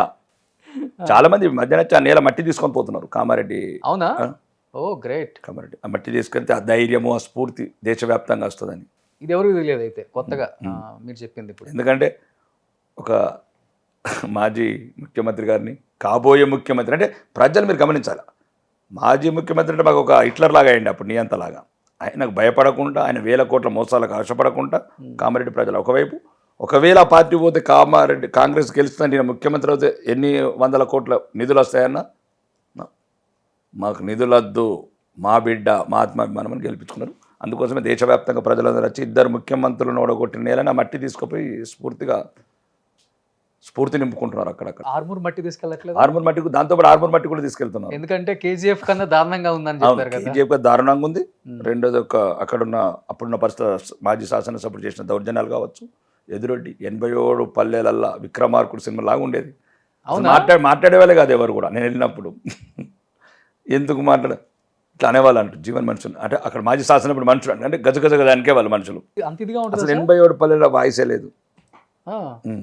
ఇప్పుడైతే ఇప్పుడు ఓడిపోయిన కాంగ్రెస్ సభ్యుడు అప్పుడైతే అసలు గజగజగా అనికేవాడు మాజీ శాసనసభ్యుడికి. ఇప్పుడు ఏదో ఈ కొడంగల్ ముఖ్యమంత్రి అయ్యిండి అని అప్పటి నుంచి పెట్టుకుని ఏదో పిచ్చి పిచ్చిగా అన్ని అక్కడ మళ్ళీ మొదలు పెట్టాడు కథలు. అంటే చెప్తున్నాను, ప్రజాస్వామ్య పూర్తిగా ఎవరైనా ఓడిపోయిన అంతగా భయభ్రాంతులు చేయడానికి రీజన్ ఏంటి అసలు అక్కడ? అంటే కేవలం జీవన్ రెడ్డినా లేకపోతే ఇతర కారణాలు ఉన్నాయా? ఇప్పుడు రాజకీయ నాయకులకు కొద్దిగా మేము పద్ధతిగా ఉండాలండి సమాజం పట్ల. దయతో ఉండాలి, దయతో హృదయంతో ఉండాలి, కొద్దిగా డెవలప్మెంట్ యాక్టివిటీస్ అంటే అభివృద్ధి చెందే రకంగా మన ప్రజలకు ఏం కావాలో ఉండాలి. దూరాలకు సలాం చేసుడా, లేకపోతే ఇప్పుడైనా రెడ్డి రాజులకు సలాంలు కొట్టుడా, అది కాదు. మన ప్రజల అవసరాలు ఏంటి? రాజకీయ నాయకుడు ప్రథమ కర్తవ్యం ఏంది? మనని ఎన్నుకున్న ప్రాంతం ప్రజల ఏమున్నాయి వాళ్ళ అవసరం, నీడ్స్ అంతే. Needs specially. ఇప్పుడు నా 87 గ్రామాలున్నాయి, ఒక ఇల్లు లేదు.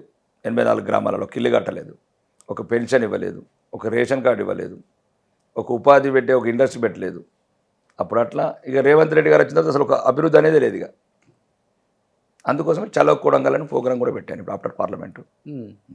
అంటే జనాల్లో ఒక చర్చ అయితే మొదలైంది. ఎందుకంటే మీ ఇద్దరు ఒకానొక టైంలో మంచి మిత్రులని విన్నాం.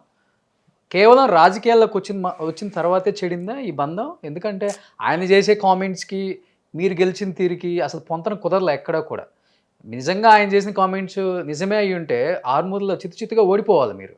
ధర్మం ఎప్పుడు ఎవరి చేతిలో ఉండదు. ఇట్లాంటి వాళ్ళు బోలెడు మంది ఆయారాం గైరాం బౌత్ లోग देखा रेवंत रेड्डी गारी से लोगों को ये धर्म है वो अधर्म है, 4 दिन का है वो पवर, ये धर्म हमेशा लगे.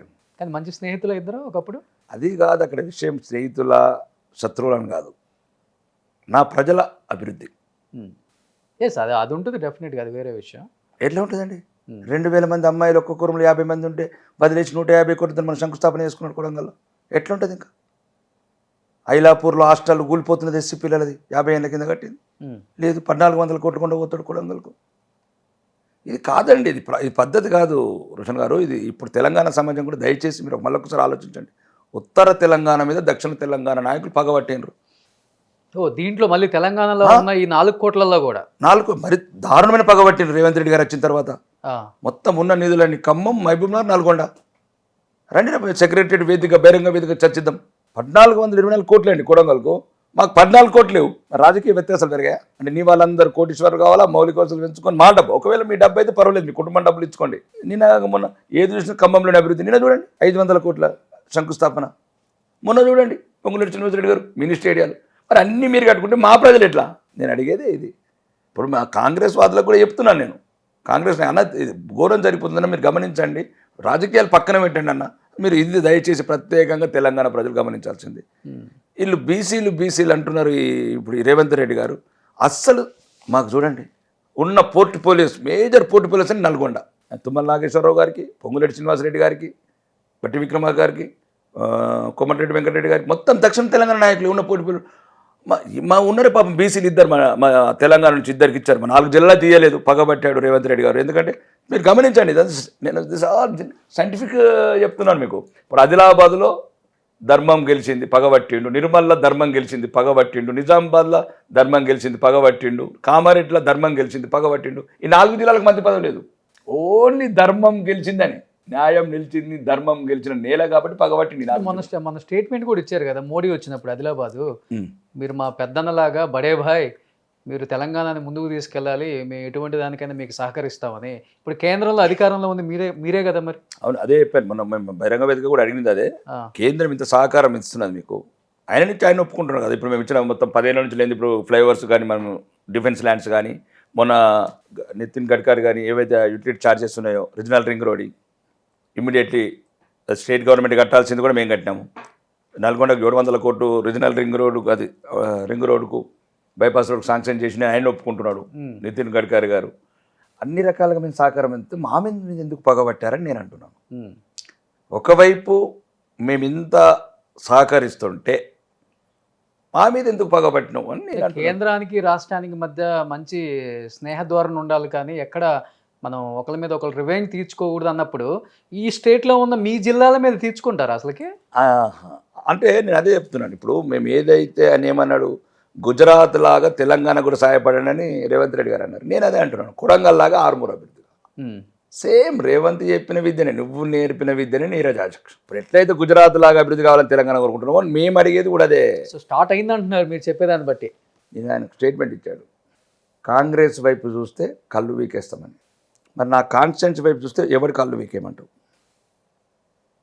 నేను కూడా కళ్ళు వీకేయాలి కదా, ఎవరిది వీకేయాలో ముఖ్యమంత్రి గారు చెప్పాలి. ఒకటి, నాకు పెద్దనలా గౌరవించాను, అభివృద్ధి చేయకపోతే ప్రధానమంత్రి అయినా చాకిరేవి చేస్తా చింపి అన్నాడు. నేను కూడా రేవంత్ రెడ్డి గారిని పెద్దనాన్ని గౌరవించిన. నా ఆరుమూరిని అభివృద్ధి చేయకపోతే నేనేం చేయాలి? నేను చింపి చాకిరి నాకు అన్నీ రేవంత్ రెడ్డి గారి ఆదర్శం. రేవంత్ రెడ్డి గారి ఆదర్శం. కొడంగల్ ఎట్లా అభివృద్ధి చేసుకుంటావో సోదర, నాకు కూడా చేయి సోదర. నువ్వు ఎమ్మెల్యేవే, నేను ఎమ్మెల్యేని. ఒకవేళ కొడంగల్ ప్రజలకు ప్రైవేట్ ట్యాక్సెస్ కలెక్షన్ చేసుకుంటే మాకు అభ్యంతరం లేదు. రాష్ట్ర ప్రభుత్వ బడ్జెట్లో ఏదైనా మీకు సరిపోయిన నిధులు, మాకు సరిపోయిన నిధులు, అట్లా సొంతం నిధులు ఇచ్చుకోండి. ఒకవేళ మీ పార్టీ ఏమైనా విదేశీ నిధులు విరాళాలు వచ్చిందంటే అవి చేసుకోండి. కానీ తప్ప మా ప్రజల మీద అప్పు చేసి మా ప్రజలు కట్టిన పన్నుల ట్యాక్స్తో కొడంగల్ కానీ దక్షిణ తెలంగాణ ఎట్లా అభివృద్ధి చేసుకుంటారు? ఇది న్యాయం జరగాల. పార్లమెంట్ ఎలక్షన్ తర్వాత మొత్తం మళ్ళీ మీకు ప్రత్యేకంగా చెప్పాల్సిందే చూడు, ఆ కాంగ్రెస్ నాయకులకు కూడా బీసీలకు అసలు ప్రాధాన్యత లేదు. మాకు కొండ సూర్యకక్క మంత్రి గారు ఉంటారు, ఇంకా పొన్నం ప్రభాకర్ అన్న. అంటే బీసీలని అసలు ఆ పోర్టుపోలలు అంటే బీసీలు అంటే ఎంత చులకని కాంగ్రెస్ ప్రభుత్వానికి పేరుకే బీసీ కులగణన, ఇవన్నీ పబ్లిక్ స్టేట్మెంట్స్, పొలిటికల్ స్టేట్మెంట్స్. నిన్నగాక మొన్న మళ్ళీ మా బట్టి విక్రమార్క అన్నని కింద కూర్చుండబెట్టు ఈ రెడ్డి రాజులు, ఇవన్నీ యాదృచ్ఛికంగా జరిగాయి. ఆటోమేటిక్గా బాడీ లోపలనే వస్తాయి.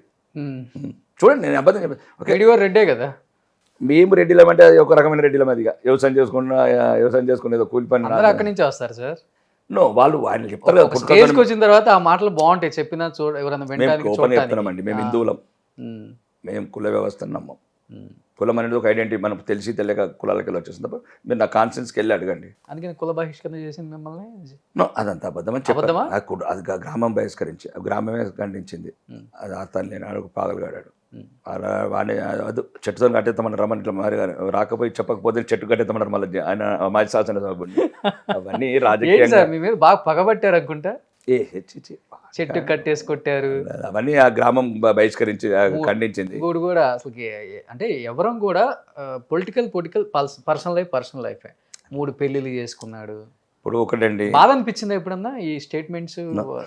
ఎప్పుడు కూడా ఇంట్లో వైఫ్ పిల్లలు కానీ ఇవన్నీ బాధపడే విషయాలు కాదండి. దేశం ధర్మం ముఖ్యమైన కుటుంబం మొత్తం పోయినా సరే దేనికైనా సిద్ధం మొత్తం. ఇప్పుడైతే ఉత్తర తెలంగాణ ముఖ్యం. ఫస్ట్ ముందు ఉత్తర తెలంగాణ న్యాయం జరగాల. ఈ రేవంత్ రెడ్డి ఈ దక్షిణ తెలంగాణ మంత్రులు ఉన్న రోజులు ఉత్తర తెలంగాణలో ప్రజలకు న్యాయం జరగదు. నేను కావాలంటే మొత్తం మీకు ఆధారాలతో సహా చూపిస్తాను. ఎందుకంటే ఎందుకో పగబట్టిండ్రు వీళ్ళు. ఎందుకంటే పోరాటానికి సిద్ధంగా ఉన్నారు. చావడానికి సిద్ధమంటే పోరాటం ఏంటండి? చావడానికి సిద్ధపడి ఉన్నాను. ఓకే, నా ప్రజల గురించి నా ఉత్తర తెలంగాణ చావడానికి సిద్ధం. మేమేమంటాం, ప్రత్యేక రాష్ట్రం కావాలంటలేము. మీరేం కొండబోతున్నారు మాకు కావాలంటున్నాం. ఆఖరిగా కొండ సురేఖ గారికి, పొన్నం ప్రభాకర్ గారికి బీసీలే నాకంత ఎందుకు రూపాయి పనికిరా అంటే మీరేమో అన్నీ భారీ పరిశ్రమలు మీకే, R&Bలు మీకే, వ్యవసాయ శాఖలు మీకే, హోం శాఖలు మీకే, మున్సిపల్ శాఖలు మీకే. అంటే రూపాయి ఆదాయం అంటే అసలు ఆ శాఖలు నడపడం పెద్ద కష్టం. అది ఏం లేదు, డీజిల్కి పైసలు లేవు, టైర్లకు పైసలు లేవు. ఇక మా కొండ సురేఖకి ఇచ్చింది అయితే ఆమెకి ఇవ్వాల్సిన పోర్ట్ఫోలియో అనేది చెప్పండి. సీనియర్ మంత్రి రేవంత్ రెడ్డి గారు రాగానే ముఖ్యమంత్రి అయిండు. ఆమె సీనియర్ మంత్రి, ఒక బీసీ బిడ్డ, ఉత్తర తెలంగాణకి ఒక ధ్వజస్తంభం. మా అక్క, ఆమెకి ఇవ్వాల్సిన పోర్ట్ఫోలియోనా? అంటే బీసీలు అంటే ఎంత కోపం ఇప్పుడున్న రేవంత్ రెడ్డి గారికి. పొన్నం ప్రభు గారికి ఇవ్వాల్సింది అదేనా? ఏంటి రేవంత్ రెడ్డి గారి మీద పగబట్టారు? రేవంత్ రెడ్డి గారు చెప్పేది ఒకటి, చేసేది ఒకటి. మళ్ళీ మా ప్రాంతాన్ని అల్లకల్లోలం చేద్దాం అనుకుంటున్నాడు, తీవ్రవాద ప్రభావితం చేద్దాం అనుకుంటున్నాడు, తీవ్రవాదం పెంచుదాం అనుకుంటున్నాడు, తీవ్రవాద ముసుగులో మా యువకులను చంపాలనుకుంటున్నాడు. ఇక్కడ నాయకులు ఎక్కడైతే నిరాశ నిస్సరులకు నిరుద్యోగం తోడై అనాలోచిత చర్యలు తీసుకున్నారో ఇది ఎన్కౌంటర్ చేద్దామని చూస్తున్నారు ఈ ప్రభుత్వం. అంటే ఎందుకంటే అక్కడ ధర్మం గెలిచింది, బీజేపీని గెలిపించారు. కరీంనగర్ వాళ్ళు, నిజామాబాద్ వాళ్ళు, కామారెడ్డి వాళ్ళు ఈ ప్రాంతాలలో మంత్రులు ఉండకూడదు, ఈ ప్రాంతాలలో అభివృద్ధి ఉండకూడదు. కాబట్టి ప్రత్యేకంగా ఏదో ప్రణాళికలతో ఉన్నారు. దాన్ని పార్లమెంట్ ఎలక్షన్లో ప్రజలకు చెప్తాం. నేను చెప్పిన తప్పు అయితే చెప్పండి. ఇప్పుడు వ్యూవర్స్ ఎవరైతే ఉంటే తెలంగాణనే మోడీ కనుసైగల్లో ఉంటుంది అని చెప్తుంటారు. ఇగో ఒకటండి, అది భారత ప్రభుత్వం. దక్షిణాదిలో ముఖ్యంగా తెలంగాణ మీద కూడా ఆయన కన్ను ఉంది, ఆయన కనుసైగల్లో నడుస్తుంది. 30 రాష్ట్రాలు 142 కోట్ల ప్రజలు ఒకటేనండి. మీరు అంతా గమనించాల్సింది, ముస్లిం సోదరులు కూడా ఒకటి గమనించాల్సింది ఏంటంటే, మీరు ఎక్కువ ద్వేషించకండి దేశాన్ని, ధర్మాన్ని, మా నాయకుడిని. ఎందుకంటే మా నాయకుడిని సౌదీ రాజు కౌగులించుకుంటున్నాడు. ఎంత గౌరవం ఇస్తున్నారు సౌదీ ప్రజలు కావచ్చు, ఖతార్ ప్రజలు కావచ్చు, దుబాయ్ ప్రజలు కావచ్చు. అంటే వాళ్ళకి అర్థమైంది, మీకు అర్థం కాకపోతే ఎట్లా? మీ నాయకులను ఫస్ట్, మీ మోసపూరిత నాయకులను నమ్మకండి. ఖతార్ రాజును స్ఫూర్తిగా తీసుకోండి, దుబాయ్ రాజుని, అబుదాబి రాజుని స్ఫూర్తిగా తీసుకోండి, సౌదీ రాజుని స్ఫూర్తిగా తీసుకోండి. అంటే ఒక ప్రపంచ నాయకుడు గౌరవించి ఈరోజు ఆ దేశంతో ఎంత సన్నిహితంగా, అంటే దేవాలయాలనే కడుతున్న దేశాలు అవి, ముస్లిం దేశాలు. మీరు ఉన్న గుళ్ళం కూల కొడుతున్నారు. ఈ ప్రాంతంలో ఈ ప్రాంతంలో పుట్టి ఇక్కడి గౌరవం మెజారిటీ మతస్థులమైన మమ్మల్ని గౌరవించకుండా మా గుళ్ళం కూల కొడుతున్నారు. మా ఆడబిడ్డలని ఆరాచకాలు అత్యాచారాలు చేస్తున్నారు. కాశ్మీర్ లాంటి చోట్ల మమ్మల్ని నిలగొడుతున్నారు. ఒక్కసారి మీ పక్కనున్న ముస్లిం దేశాల రాజులు ప్రవర్తించే ఆ ప్రవర్తన ఇక్కడున్న ముస్లిం నాయకులందరికీ దేశవ్యాప్తంగా గుణపాఠం కావాలని నేను కోరుకుంటున్నాను. అసలు ఏంటి సార్ మీ దినచర్య ఎలా ఉంటుంది? అంటే నేను చూసిన ఎమ్మెల్యేలలో మీ వేషధారణ, మీ వస్త్రధారణ అందరిని ఆకట్టుకుంటుంది ఈ మధ్యకాలంలో. మంచిగా ఫైజమా వేసుకొని దానిపైన ఒక టవల్, ఒక మంచి డిజైన్స్ వేసుకొని, ఏంటి అసలుకి ఏముంటుందండి దాంట్లో? లైఫ్ స్టైల్ ఫస్ట్ నుంచి అలానే ఉంటారా, లేకపోతే మనకు ఒక యూనిక్, ఒక సరికొత్తగా ఉండాలి మన రాజకీయాలు? అది మాకు తెలియకుండానే జరిగిన సంఘటన. ఎందుకంటే ఎప్పుడైతే నేను లాస్ట్ ఇయరే కదా రాజకీయాల్లోకి వచ్చింది, అనుకోకుండా ఫస్ట్ టైం ఓటింగ్స్ పెట్టేటప్పుడు ఆ డ్రెస్సెస్ మీద వేసుకొని మనది నార్త్ స్టైల్లో షాల్ వేసాను. ఓకే. ఆ ఫొటోస్ అని చూసి ఇది బాగుందా అని అన్నారు. ఓ, అప్పటి వరకు ఎప్పుడో రేర్ ఏదో ఫంక్షన్స్ పూజలలోనే డ్రెస్ చేసేవాడిని. మిగతా టైంలో మీలాగానే జీన్స్, కార్నర్స్, టీషర్ట్స్ అట్లా వేసుకునేవాడిని. ఆ ఫొటోస్ ఏదైతే చూసినప్పుడు ఓటింగ్స్లలో మంచిగా ఉందని చాలామంది చేశారు. అప్పటి నుంచి ఆ రకంగా కంటిన్యూ చేస్తున్నాను. అంతే, దాంట్లో కొత్తదనం ఏం లేదు. కొత్తదనం ఏమి ఉంటుందండి ఎంతసేపు ప్రజల గురించి నిరంతరం. సో అది ఉంటుందిలే, డెఫినెట్గా ఉంటుంది. డ్రెస్సింగ్ అనేది ఏంది మరి దేవుడికి కృతజ్ఞత చెప్పుకోవాలి. పుట్టడం కూడా కొంత అందంగా పుట్టించాను ఇలా కాబట్టి. నా అలాగే ఉంది, నాకన్నా అందంగానే ఉంది జనరల్గా. అంటే బ్రహ్మ సృష్టి ఏదో కొద్దిగా ఇప్పుడు మన లాంటి గురించి ఒక 10 నిమిషాలు ఎక్కువ తీసుకుంటారు డిజైన్ చేసేటప్పుడు, ఆర్ట్ చేసేటప్పుడు. రాజకీయాలలో తెలంగాణ శోభన్ బాబు ఇప్పుడు మీరు. నాకేం లేదండి, ఇంచుమించు ఆయనలాగే ఉంటారు కొంచెం. నా ధర్మం అవమానం పాలు కాకుండా నా దేశం. ఓకే. సినిమాలు చూస్తుంటారా? తక్కువ. లాస్ట్ సినిమా ఏంటిది? లాస్ట్ సంవత్సరం సినిమా కూడా చూడలేదు అనుకుంటే, ఏదో ఒక సినిమా చూసినాను. ఇంకా అయిపోయింది. ఇప్పుడు ఈ రాజకీయాలకు వచ్చిన నుంచి మళ్ళీ కొద్దిగా ఈ మధ్యన ఎలక్షన్స్ వల్ల ప్రధాన బాధ్యతలు ఎక్కువ చెప్పారు. మల్కాజ్గిరి ఇన్ఛార్జ్ లాంటి మల్కాజ్గిరి ఇచ్చారా? విజయ సంకల్ప యాత్రలో రాష్ట్ర వ్యాప్తంగా తిరిగాను. ఓకే. మళ్ళీ ఇతర రాష్ట్రాలకు పంపుతున్నారు. కాబట్టి ఒక మంచి సైనికుడుగా నన్ను నమ్మారు. నా నాయకత్వం, భారతీయ జనతా పార్టీ, మా నాయకుడు అరవింద్ గారు కావచ్చు, కిషన్ రెడ్డి గారు కావచ్చు, అమిత్ షా గారు కావచ్చు, ఢిల్లీ నాయకత్వం కావచ్చు, బాగా నమ్మింది బీజేపీ పార్టీ కూడా మిమ్మల్ని తెలంగాణలో. కృతజ్ఞతలు చెప్పుకోవాల్సింది. ఒక 6 నెలల బిడ్డని రాజకీయంగా ఈ రకంగా గౌరవము, ఈ రకంగా ప్రోత్సాహము, ఇక్కడున్న రాష్ట్ర నాయకత్వం కావచ్చు ఈ రకంగా ప్రోత్సాహం ఇవ్వటము, నా నైతిక స్థైర్యం ఇంకా పెరిగింది. ఎందుకంటే దేని మీదైనా పోరాడగలుగుతానని. అటువంటి టైంలోనే ఇట్లాంటి ఆలోచనలు, అభివృద్ధి పథంలో మాత్రం 30% కాకపోను. ఏంటి సార్ మీ కుటుంబ నేపథ్యం ఏంటి అసలుకి? మామూలు వ్యవసాయదారు కుటుంబం అనుకోకుండా, చిన్న వయసులో అమ్మ చనిపోవటం, రకరకాలు ఉంటాయి కదా. తల్లి లేని బిడ్డకు తండ్రి కూడా సమాజంలో ఉన్నాయి అవమానాలు, అవన్నీ ఎదుర్కొ. అంటే ఒక పూట తినడానికి కూడా ఇబ్బంది పడ్డ రోజులు కూడా ఉన్నాయని విన్నాను నేను. అంటే అలాంటిది ఈ స్థాయికి రావడం అనేది చాలా ఇన్స్పిరేషన్ చాలా మందికి. అట్లీస్ట్ తెలుసుకోవాలనుకుంటుంది చాలా మంది కూడా. ఇప్పుడు కొన్ని మనకు తెలియకుండా జరుగుతాయి సంఘటనలు. పెద్ద అగాధం అంటే, పెద్ద లోటు అంటే అమ్మ చనిపోవటం. ఇంకా అది 1 year. చనుబాలకు బదులు కన్నీళ్ళు తాగి పెరిగిన. ఇక అప్పటి నుంచి నా జీవితంలో పోరాటం. ఎందుకంటే అప్పుడప్పుడు అనిపిస్తుంది కదా మా పిల్లల్ని చూస్తే, వాళ్ళు ఇప్పుడైనా కానీ డాడీ డాడీ అంటారు, ఇప్పుడు రమ్మంటారు. అసలు నేను 1 yearకి ఎవరిని అడిగాను, పాలు అడిగితే అడిగాను, నీళ్ళైతే ఎవరిని అడిగాను అంటే ఏదో ఏడ్చి అట్లా అలసిపోయి పడుకునేవాడిని. ఆ టైంలో మాకు ఏంటంటే కొద్దిగా మిగతా నాకు ఈ కుల పిచ్చి రాకపోవడానికి కారణం కూడా ఏంటంటే, ఇప్పుడు మా మామ సర్పంచ్ ఉండేవాడు. మా మామ అక్కడ ఎత్తుకొని కూర్చుండేది అక్కడ. అంటే మా ఇంటి ముందు నుంచి ఎవరైనా మధ్యాహ్నం మా పల్లెటూళ్ళలో ఏంటంటే పిల్లలకు పాలు ఇవ్వడానికి వస్తారు ఇంటికి, తోట పనులకు వెళ్ళి ఆ పనులకు వెళ్ళి. లేదు మా మామ ఇంటికి ఏదైనా పని గురించి వచ్చేవాళ్ళు, ఎస్సీ వాళ్ళు, బీసీ వాళ్ళు ఎక్కువ మా దానికి ఉండేవాళ్ళు వాళ్ళతో. కాబట్టి అందరు పాలు ఇచ్చేవాళ్ళు నాకు.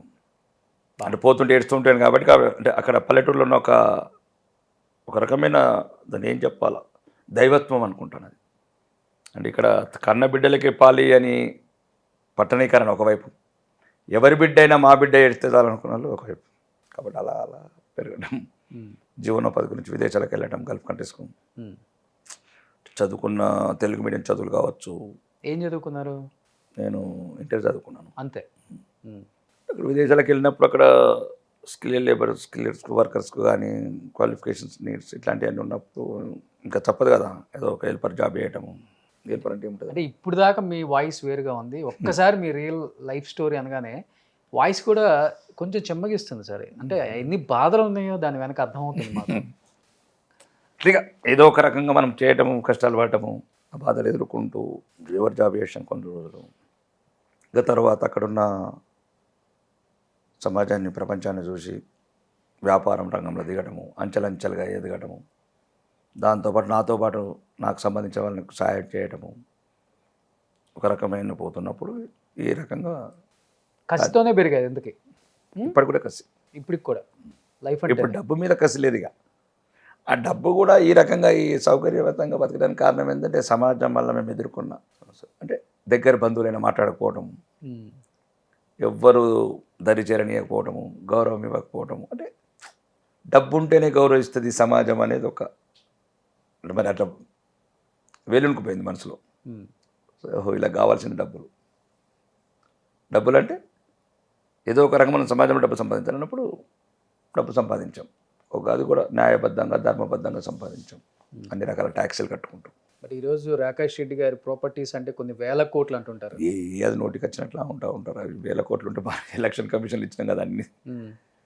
ఏదైనా కానీ సౌకర్యంగా బతకడానికి దేవుడికి ఎన్ని లక్షల రేట్లు కృతజ్ఞతలు చెప్పినా తక్కువని. మా కుటుంబం, నేను కావచ్చు, మా కుటుంబం కావచ్చు, ఎన్ని లక్షల సార్లు దేవుడికి సాష్టాంగ నమస్కారాలు చేసిన కృతజ్ఞత తక్కువని. ఎందుకంటే ఒక మామూలు తల్లిదండ్రులు లేని బిడ్డ, ఎటువంటి సరైన హైయర్ ఎడ్యుకేషన్ లేని ఒక బిడ్డ, ఒక లేబర్తో మొదలుపెట్టిన జీవితం ఈరోజు కొన్ని వేల మందికి ఉపాధితో పాటు ఈరోజు రాజకీయ రంగంలో కూడా కొన్ని వేలాది మందికి, లక్షలాది మందికి స్ఫూర్తి నింపుతున్న గొంతు. ఈ గొంతు దేనివల్ల వచ్చింది, దేనివల్ల పెగులుతున్నది అంటే ఈ గొంతు సమాజం ఇష్టపడుతున్నది 200%. అంటే ఈ గొంతు అంటే ఇక నేనేమనుకుంటా, మళ్ళీ ఈ ప్రజల రుణం కూడా తీసుకోవాలా. నా కుటుంబం ఎట్లా దేవుడికి ఎట్లా చెప్పుకోవాలి. ఇప్పుడున్న జీవితము 3 నెలలని ఎమ్మెల్యే కావడము, ఎటువంటి రాజకీయ నేపథ్యం లేకుండా, అది కూడా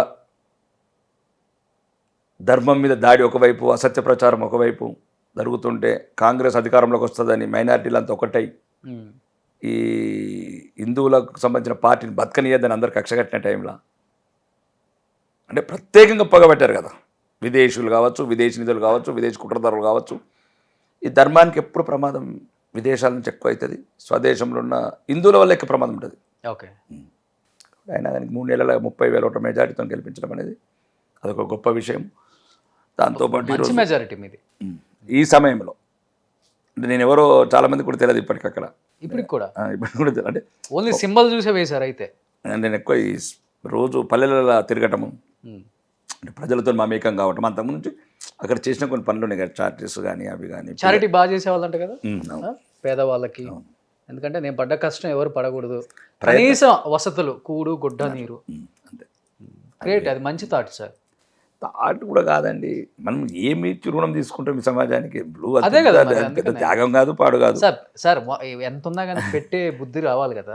ఇప్పుడు ఎదుటి వాళ్ళు పెడతలేరని మనం పెట్టుకుంటుంటాం, మనకి కరెక్ట్ కాదు కదా. మనకున్న దాంట్లో మనం సమాజంతో పంచుకోవాలి. ఇప్పుడు ₹1 హాస్పిటల్ కానీ ఇవన్నీ ఏంటంటే ప్రజల గురించి ఆలోచించి, ₹1 హాస్పిటల్ అంటే కన్సల్టేషన్ ఆఫీస్ ఇక్కడ 12 కోట్ల బిల్డింగ్ ఫ్రీగా ఇచ్చేసాము. ₹1 ఎందుకు పెట్టారు మరి? ₹1 ఒక కాన్సెప్ట్ లాగా, ఎందుకంటే అక్కడ అన్ని ఆల్ స్పెషలిస్టులు ఉంటారు కన్సల్టేషన్స్. మరి కన్సల్టేషన్ ఇచ్చి అలానే ఒక అపోవర్ ఇప్పుడు ఏంటంటే కార్పొరేట్ వైద్యంలో రకరకాల కమర్షియల్ యాక్టివిటీస్ ఉన్నాయి కాబట్టి ఏమి లేకుండా టెస్టులు వేలాది కొద్ది ఇట్లా ఇవన్నీ సమాజంలో వచ్చిన ప్రభావంతో ఒక న్యాయబద్ధంగా మంచి డాక్టర్లు ఉంటారు. సో గవర్నమెంట్ నుంచి వచ్చే ఫండ్స్ కన్నా మీ దగ్గర ఉన్న ఫండ్స్ తోనే మంచి పనులు చేస్తున్నారు ఒక రకంగా చెప్పాలంటే.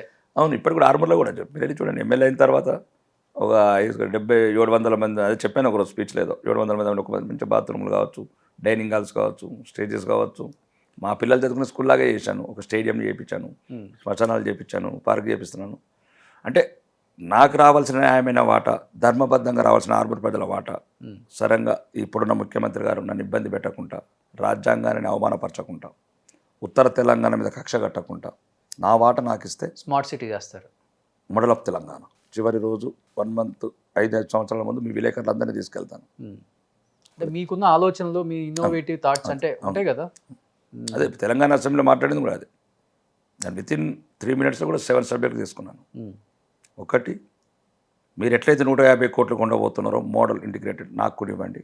2000 మంది అమ్మాయిలు హాస్టలల్లో మురికి గుంటల పక్కన కనీస వసతులు లేకుండా అద్దె కుంపలల్లో ఒక్క రూమ్లో 40 మంది పిల్లలు, అందులోనే క్లాసెస్, అందులోనే రూము, అందులోనే పడుకోవడం అని నేను వీడియో పెట్టి కూడా పంపించాను రేవంత్ రెడ్డి గారికి.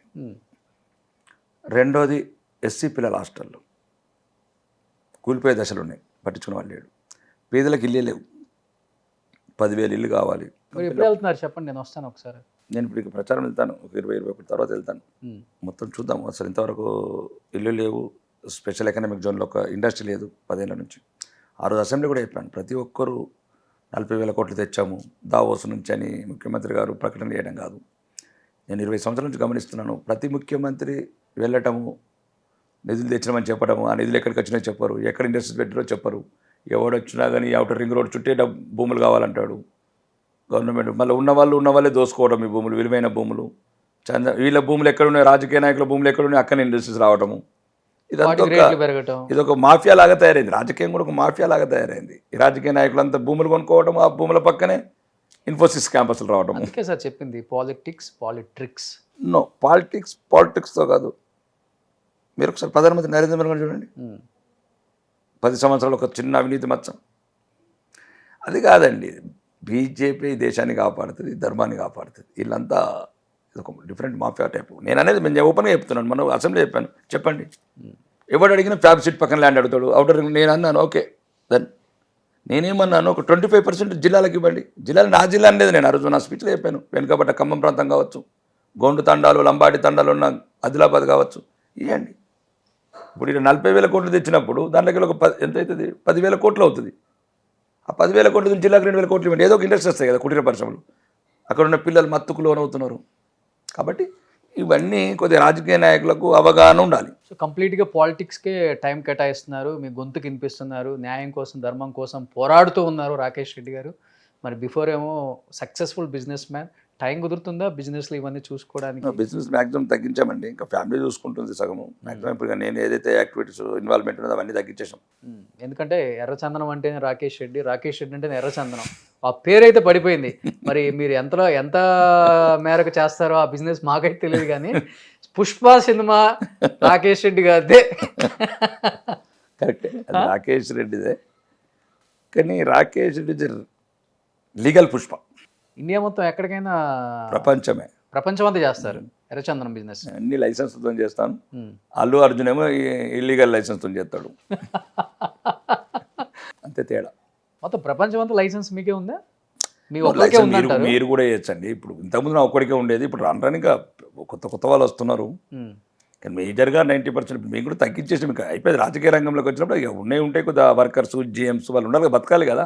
ఇప్పుడు నేను ఒక్క ఎమ్మెల్యేనే, నా స్టాఫ్ అంతా ఎమ్మెల్యేలు కాలేరు కదా. కాబట్టి మొత్తానికి తగ్గించేసాను వ్యాపారం. ఉన్న సిస్టమ్ ఏంటంటే వాళ్ళ సాలరీస్, వాళ్ళ బెనిఫిట్స్, మరి నా వల్ల వేలాది మంది ఇబ్బంది పడకూడదు కదా. ఇండస్ట్రీస్ ఉన్నాయి, వాటి రన్ చేయాలి, వాళ్ళు బతకాలి. ఇండియాలో ఏ ముఖ్యమంత్రి అయినా కానీ రాకేష్ రెడ్డి గారికి ఫోన్ చేస్తారు. Is it correct? ఎందుకు చేస్తారండి వాళ్ళకి? రాకేష్ రెడ్డికి చేసే అవసరం లేదు, రాకేష్ రెడ్డి ముఖ్యమంత్రికి చేసే అవసరం లేదు. అదేదో అంటూ ఉంటారు, ఏమో అంటూ ఉంటారులే, కానీ అది కాదు. ఇప్పుడు ప్రజాప్రతినిధిగా ప్రజల గురించి పోరాటమే నా జీవిత కర్తవ్యం, అంతే. వాళ్ళు కూడా ప్రజాప్రతినిధులే కదా. అవును, అప్పుడప్పుడు పనుంటే ఫోన్ చేస్తారు, తప్పేముంది. మేము వాళ్ళకి ఫోన్ చేయొచ్చు, వాళ్ళకి మేము వాళ్ళు ఎవరు కూడా పైకి వెళ్ళి రాలేదు కదా. రేవంత్ రెడ్డి గారు కూడా మామూలు ఫ్యామిలీకి వెళ్ళి వచ్చారు. కేసీఆర్ కూడా మామూలు ఫ్యామిలీ, ఏజెంట్ పని చేశాడు, పాస్పోర్టు. ఏ తప్పేముంది, ముఖ్యమంత్రి అయ్యాడు. మీ ముఖ్యమంత్రి గారు, మీ పిఎం గారు ఛాయ్ అమ్ముకోలే, అంతే. అదే మరి తప్పలేదు. కానీ ఛాయ్ అమ్మిండు, కానీ దేశాన్ని కాపాడిండు. కానీ వీళ్ళు మొత్తం దేశాన్ని తాకట్టు పెడుతున్నారు. ఇప్పుడు చూడు, ఇంతకుముందున ప్రభుత్వం 7 లక్షల కోట్లు అప్పు చేయడం, ఇప్పుడు వచ్చే నుంచి 1000 కోట్లు అప్పు చేస్తున్నాడు. మా నాన్న పుట్టాడు, 4 ఎకరాలు అమ్మాడు, నేను పుట్టాను 2 ఎకరాలు అమ్ముతాను అంటే తయారండి మా రేవంత్ రెడ్డి గారు. అంటే చూడండి ఆ పథకాలు కానీ అవన్నీ కానీ అవి దేనికండి. చాలా మందికి మహిళలు కంప్లీట్ చేస్తున్నారు. ఫ్రీ బేసిస్ వల్ల చాలా నష్టపోతుంది కాదండి, ఆరోగ్యాలు పాడవుతున్నాయి.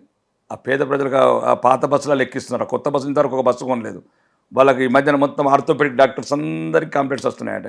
వీళ్ళు ఏదో ఉచితమైన పాపం మీ ఆడవాళ్ళు పోయి నడుముల నొప్పులు ఆ బస్సులు ఎగేసి దిగేసి ఆ ట్రాఫిక్ ఎంతైనా చేయొచ్చు, కానీ ఫ్రీ బేసిస్ అనేది చాలా కష్టం రాష్ట్రం నడిపించు. ఈ కాంగ్రెస్ ఒకటేనండి, ఈ దేశానికి శత్రువు. All clear evidence. ఒకటే రోజుల నెహ్రూ గారు 42 లక్షల మంది చంపిన చరిత్ర కాంగ్రెస్ది. ఈ దేశాన్ని ముక్కలు చేసిన చరిత్ర కాంగ్రెస్ది. దేశాన్ని ముక్కలు చేయాలనుకున్న చరిత్ర కూడా కాంగ్రెస్దే. హిందువులను అడుగడుగున అవమానించిన పార్టీ కాంగ్రెస్దే. విదేశాలలో హిందువులు చచ్చిపోతుంటే ఏమన్నారు మహాత్మా గాంధీ గారు? ఎప్పుడైతే దేశ విభజన సమయంలో నిరభ్యంతరంగా అక్కడ ఉన్న సిక్కులు కావచ్చు, జైనులు కావచ్చు, హిందువులు కావచ్చు, మీరు పక్క దేశాలకు పాకిస్తాన్ పోయినప్పుడు, బంగ్లాదేశ్ పోయినప్పుడు నిరభ్యంతరంగా రావచ్చు అన్నాడు. ఎన్నడూ ఇంతమంది ఇప్పుడు 20% ఉన్న హిందువులని 1% అయితే పాకిస్తాన్లో ఒక్కరోజు భారత ప్రభుత్వం స్పందించలేదు. ఈ కాంగ్రెస్ ప్రభుత్వాలు చావని, హిందువులు చావని సంతోషం, రాక్షస క్రీడ ఇలాకు కాంగ్రెస్ వాళ్ళకు. గమనించండి మీరు, కోట్లాది మంది హిందువులను చంపారు బాగా, ఒక్కరోజు కూడా భారత ప్రభుత్వం స్పందించలేదు ఈ కాంగ్రెస్ ప్రభుత్వం. ఇది కాంగ్రెస్ నీతి. 1940లో ఎవరండి ప్రధానమంత్రి వచ్చి? సర్దార్ వల్లభాయ్ పటేల్ కావాల్సింది. 20 మంది కాంగ్రెస్ సభ్యులలో 16 మంది సర్దార్ వల్లభాయ్ ఓటేశారు, 4 మంది వేశారు నెహ్రూ గారికి. ఎటువంటి దేశ సామర్థ్యం లేని నాయకుడైనా. మేము నిజంగా చెప్తున్నాం, కాంగ్రెస్ ఉంటే మా తెలంగాణ చచ్చిపోయే వాళ్ళం. ఎందుకంటే ఆయన మా తెలంగాణను పట్టించుకోలేదు. 1941లో స్వాతంత్రం వచ్చినప్పుడు మాకు స్వాతంత్రం లేదే. మేము ఒక నిజాం రాజు అనే ఒక దుర్మార్గమైన పరిపాలన, హిందువులు అందరం అవమానాల పాలవుతుంది, హత్యల పాలవుతుంది, అత్యాచారాల పాలవుతున్నాం. అదే రజాకర్. అప్పుడు దేశ నాయకుడు ఏం చేస్తారండి? దేశ మధ్యన ఉన్న ఒక ప్రాంతం, ఒక ఆస్థానము, ఒక సంస్థానము నరకం అనుభవిస్తున్న హిందువులు, రోజు రోజుకు అత్యాచారాలు, హత్యలు జరుగుతుంటే దేశ ప్రధాని ఏం చేయాలండి? ఏం చేయాలా? ఎటువంటి నైతిక అర్హతలు లేని ప్రధానమంత్రి అయితే ఎవరికి చెప్పుకోవాలండి బాధ? చరిత్ర 47 ఆగస్టు 15 వచ్చింది. ఆ రోజు 42 లక్షల మందిని చంపారు హిందువులని, ఆ వారం రోజులు జరిగిన హత్యాకాండాల తర్వాత. నువ్వు 1 ఇయర్ నువ్వు ఢిల్లీ పీఠం మీద. మరి తెలంగాణ నడిబొడ్డుని ఇంత నరకం అనుభవిస్తుంటే తెలంగాణ ప్రజలు, గౌరవ ప్రధానమంత్రి గారు ఏం చేస్తారండి అక్కడ? సిగార్లు పట్టామా? ఇంకా చెప్పాలని నాకు, ఎందుకని నా చిన్నవాణి కాబట్టి నేను చెప్తాను, చరిత్ర అంత దరిద్రంగా ఉంది. రెండోది, సర్దార్ వల్లభాయ్ పటేల్ ఒక్కరేనండి మా గురించి ఈరోజు తెలంగాణ ప్రజలు జన్మించడం స్వేచ్ఛవాయులు పిలుచుకుంటున్నామంటే. లేకపోతే మేము కూడా పాకిస్తాన్ లాగానే మమ్మల్ని చంపేసేవాళ్ళు. ఎందుకంటే అప్పటికి నిజాం రాజు తుర్కిస్తానని ప్రపోజల్ పెట్టాడు, సైనిక చర్య కోరాడు, ఐక్యరాజ్య సమితికి వెళ్ళిపోయాడు, నిధులని పాకిస్తాన్ ట్రాన్స్ఫర్ చేశాడు. ఏం చేస్తున్నాడండి భారత ప్రధానమంత్రి? అంటే ఒక హిందూ మెజారిటీ ఉన్న రాష్ట్రాన్ని భారతదేశంలో ఒక భద్రత ఎంత అభద్రత భావంలో అయ్యేది ఒకవేళ ఇది వేరే దేశం పోతే. దేశాన్ని చీల్చిన నేరు ఎట్లా చీల్చాడండి? Right side Bangladesh, left side Pakistan, ఇట్లా చీల్స్తాను. ప్రపంచంలో ఎవడన్నా నాయకుడు ఉన్నాడు ఇట్లా చెప్పండి దయచేసి. నీ స్వార్థం, నువ్వు ఒక్కడో ప్రధానమంత్రి కావడానికి ఈరోజు హిందువుల కడగన్లకు, కష్టాలకు, కన్నీళ్లకు ఓన్లీ నెహ్రూ కుటుంబమే కారణం. చూడండి జియోగ్రఫికల్ చూడండి భారతదేశం. ఎవడన్నా 2 వైపులు ఇస్తారా పాకిస్తాన్కు? లెఫ్ట్ వైపు, రైట్ వైపు. దేశ భద్రత ఉంటుందా? ఈరోజు లక్షలాది మంది సైనికులతో వస్తున్నారు. బంగ్లాదేశ్ తర్వాత 7 రాష్ట్రాలు, ఈశాన్య రాష్ట్రాలు. ఎవడన్నా వంచుతాడని చెప్పండి. కశ్మీర్ సమస్య పెట్టిపోయాడు. సర్దార్ వల్లభాయ్ పటేల్ ఆ రోజు రిజైన్ చేస్తా అంటే అప్పుడు ఒప్పుకున్నాడు. తెలంగాణ మీద హైదరాబాద్ విమోచన కానీ ఒప్పుకోలేదు నెహ్రూ గారు. ఆయనకు హిందువులు బతకడం ఇష్టం ఉండదు ఆ కుటుంబానికి. రెండోది క్లియర్గా చెప్తున్నాను, ఒకవేళ 1951లో వల్లభాయ్ పటేల్ గారు చనిపోయారండి, లేకపోతే మేము అస్సలు విముక్తి అయ్యే వాళ్ళం కాదు. సేమ్ పాకిస్తాన్లో ఇప్పుడు హిందువుల పరిస్థితి ఎట్లుందో మేము కూడా అందరం చచ్చిపోయి అందరిని అత్యాచారాలన్నీ చేయించుకున్న తర్వాత మా కుటుంబాలను చచ్చిపోయిన తర్వాత ఇంకా పర్వాలేదు. పాకిస్తాన్లో 50 ఏళ్ళ దాకా చంపారు మమ్మల్ని. ఆ కాసిం రాజు ఉంటే ఒక 2 ఏళ్ళలో చంపేస్తుండే మా అమ్మల్ని. మేము పుట్టకపోయే వాళ్ళం కాదు. నిన్న కూడా స్టేజ్ మీద అన్నాను, ఒకవేళ సర్దార్ వల్లభాయ్ పటేల్ ఉంటే మేము పుట్టేవాళ్ళం కావచ్చు, పుట్టకపోయేవాళ్ళం. ఎందుకంటే సర్దార్ వల్లభాయ్ పటేల్ లేకపోతే మేము తెలంగాణ పుట్టేవాళ్ళం కావచ్చు. ఎందుకంటే అప్పుడు సర్దార్ వల్లభాయ్ పటేల్ 1 ఇయర్లో మమ్మల్ని చేశాడు, మమ్మల్ని కూర్చున్నాను.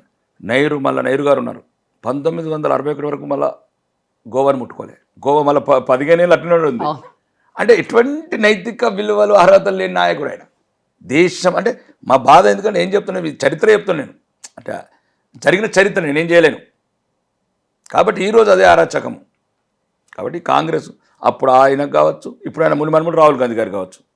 ఇదేంటండి అన్యాయం? మేము పోతే న్యాయం మమ్మల్ని అన్యాయం అంటాడు, న్యాయయాత్ర అంటాడు, దేశాన్ని జోడ అంటాడు. విడగొట్టిందే కాంగ్రెస్. అప్పుడు ఆర్ఎస్ఎస్ లేదు కదా, అప్పుడు బీజేపీ పార్టీ లేదు కదా, విడగొట్టింది ఎవరు? రాహుల్ గాంధీ గారు. మీరు ఒక్కసారి ఆలోచించండి. మీరు కూడా మీడియా రంగము, మేధావులు, దయచేసి మతాలకు అతీతంగా, పార్టీలకు అతీతంగా ఆలోచించండి. जोड़ो यात्रा ఎందుకు చేస్తున్నావు? तोड़ो यात्रा किया ना तुम, थोड़े तो तुम्हारा आपका परिवार है.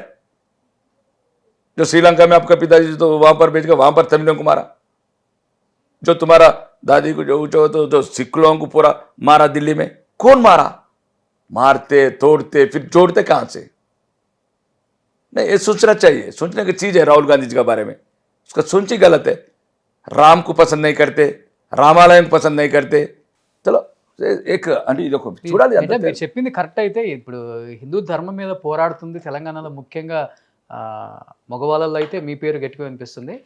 మా కోంపల్లి మాధవీలత గారు మీరు చెప్పింది 100% నిజం. ప్రజల్లో మార్పు వచ్చింది, ఆర్మూరు ప్రజల్లాగా ఇక్కడ కూడా మార్పు వస్తుంది అంటే ఓఎస్సీ మీద మాధవీలత గారు గెలిచే అవకాశం ఉందా?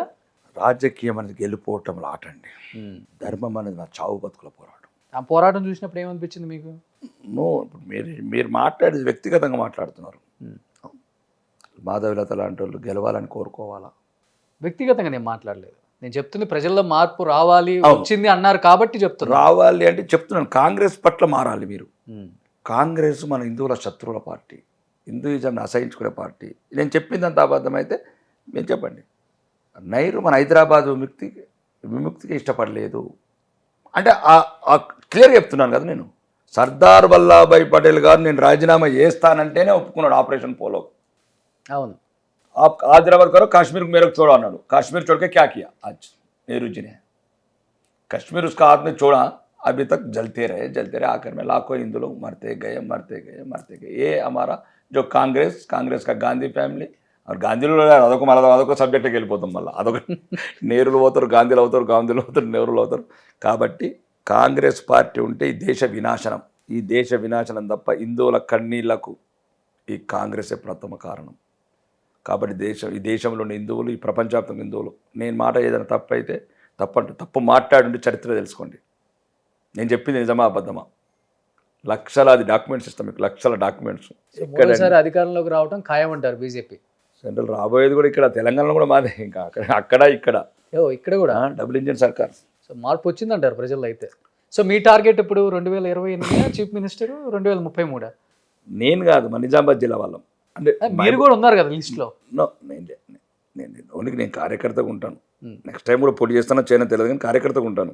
ఓకే, నేను పార్టీకి చెప్పాను ఏంటంటే నాకు నెక్స్ట్ టైం బీపా మీకున్న పర్లేదు, నాకు రాష్ట్ర వ్యాప్తంగా తిరిగి నా ప్రజల్ని మేల్కొల్పే బాధ్యత ఇవ్వమన్నాను. ఏదో ఒకటి పోస్ట్ ఒక కార్యకర్త తిరుగుతాడు, నా జాతిని మేల్కొల్పాలి. ఏదైతే కాంగ్రెస్ అరాచకాలు చేసిందో, హిందువుల పట్ల ఎంత అమానుషంగా ప్రవర్తించింది మీకు తెలియదని చెప్తే ఏడుస్తారు మీరు. మీరు రాజకీయాల్లోకి వచ్చిన తర్వాత వాళ్ళు వీళ్ళు అవుతారు, వీళ్ళు వాళ్ళు అవుతారు అంటే మీరు వచ్చిన 3 నెలలకి అయిపోయారు.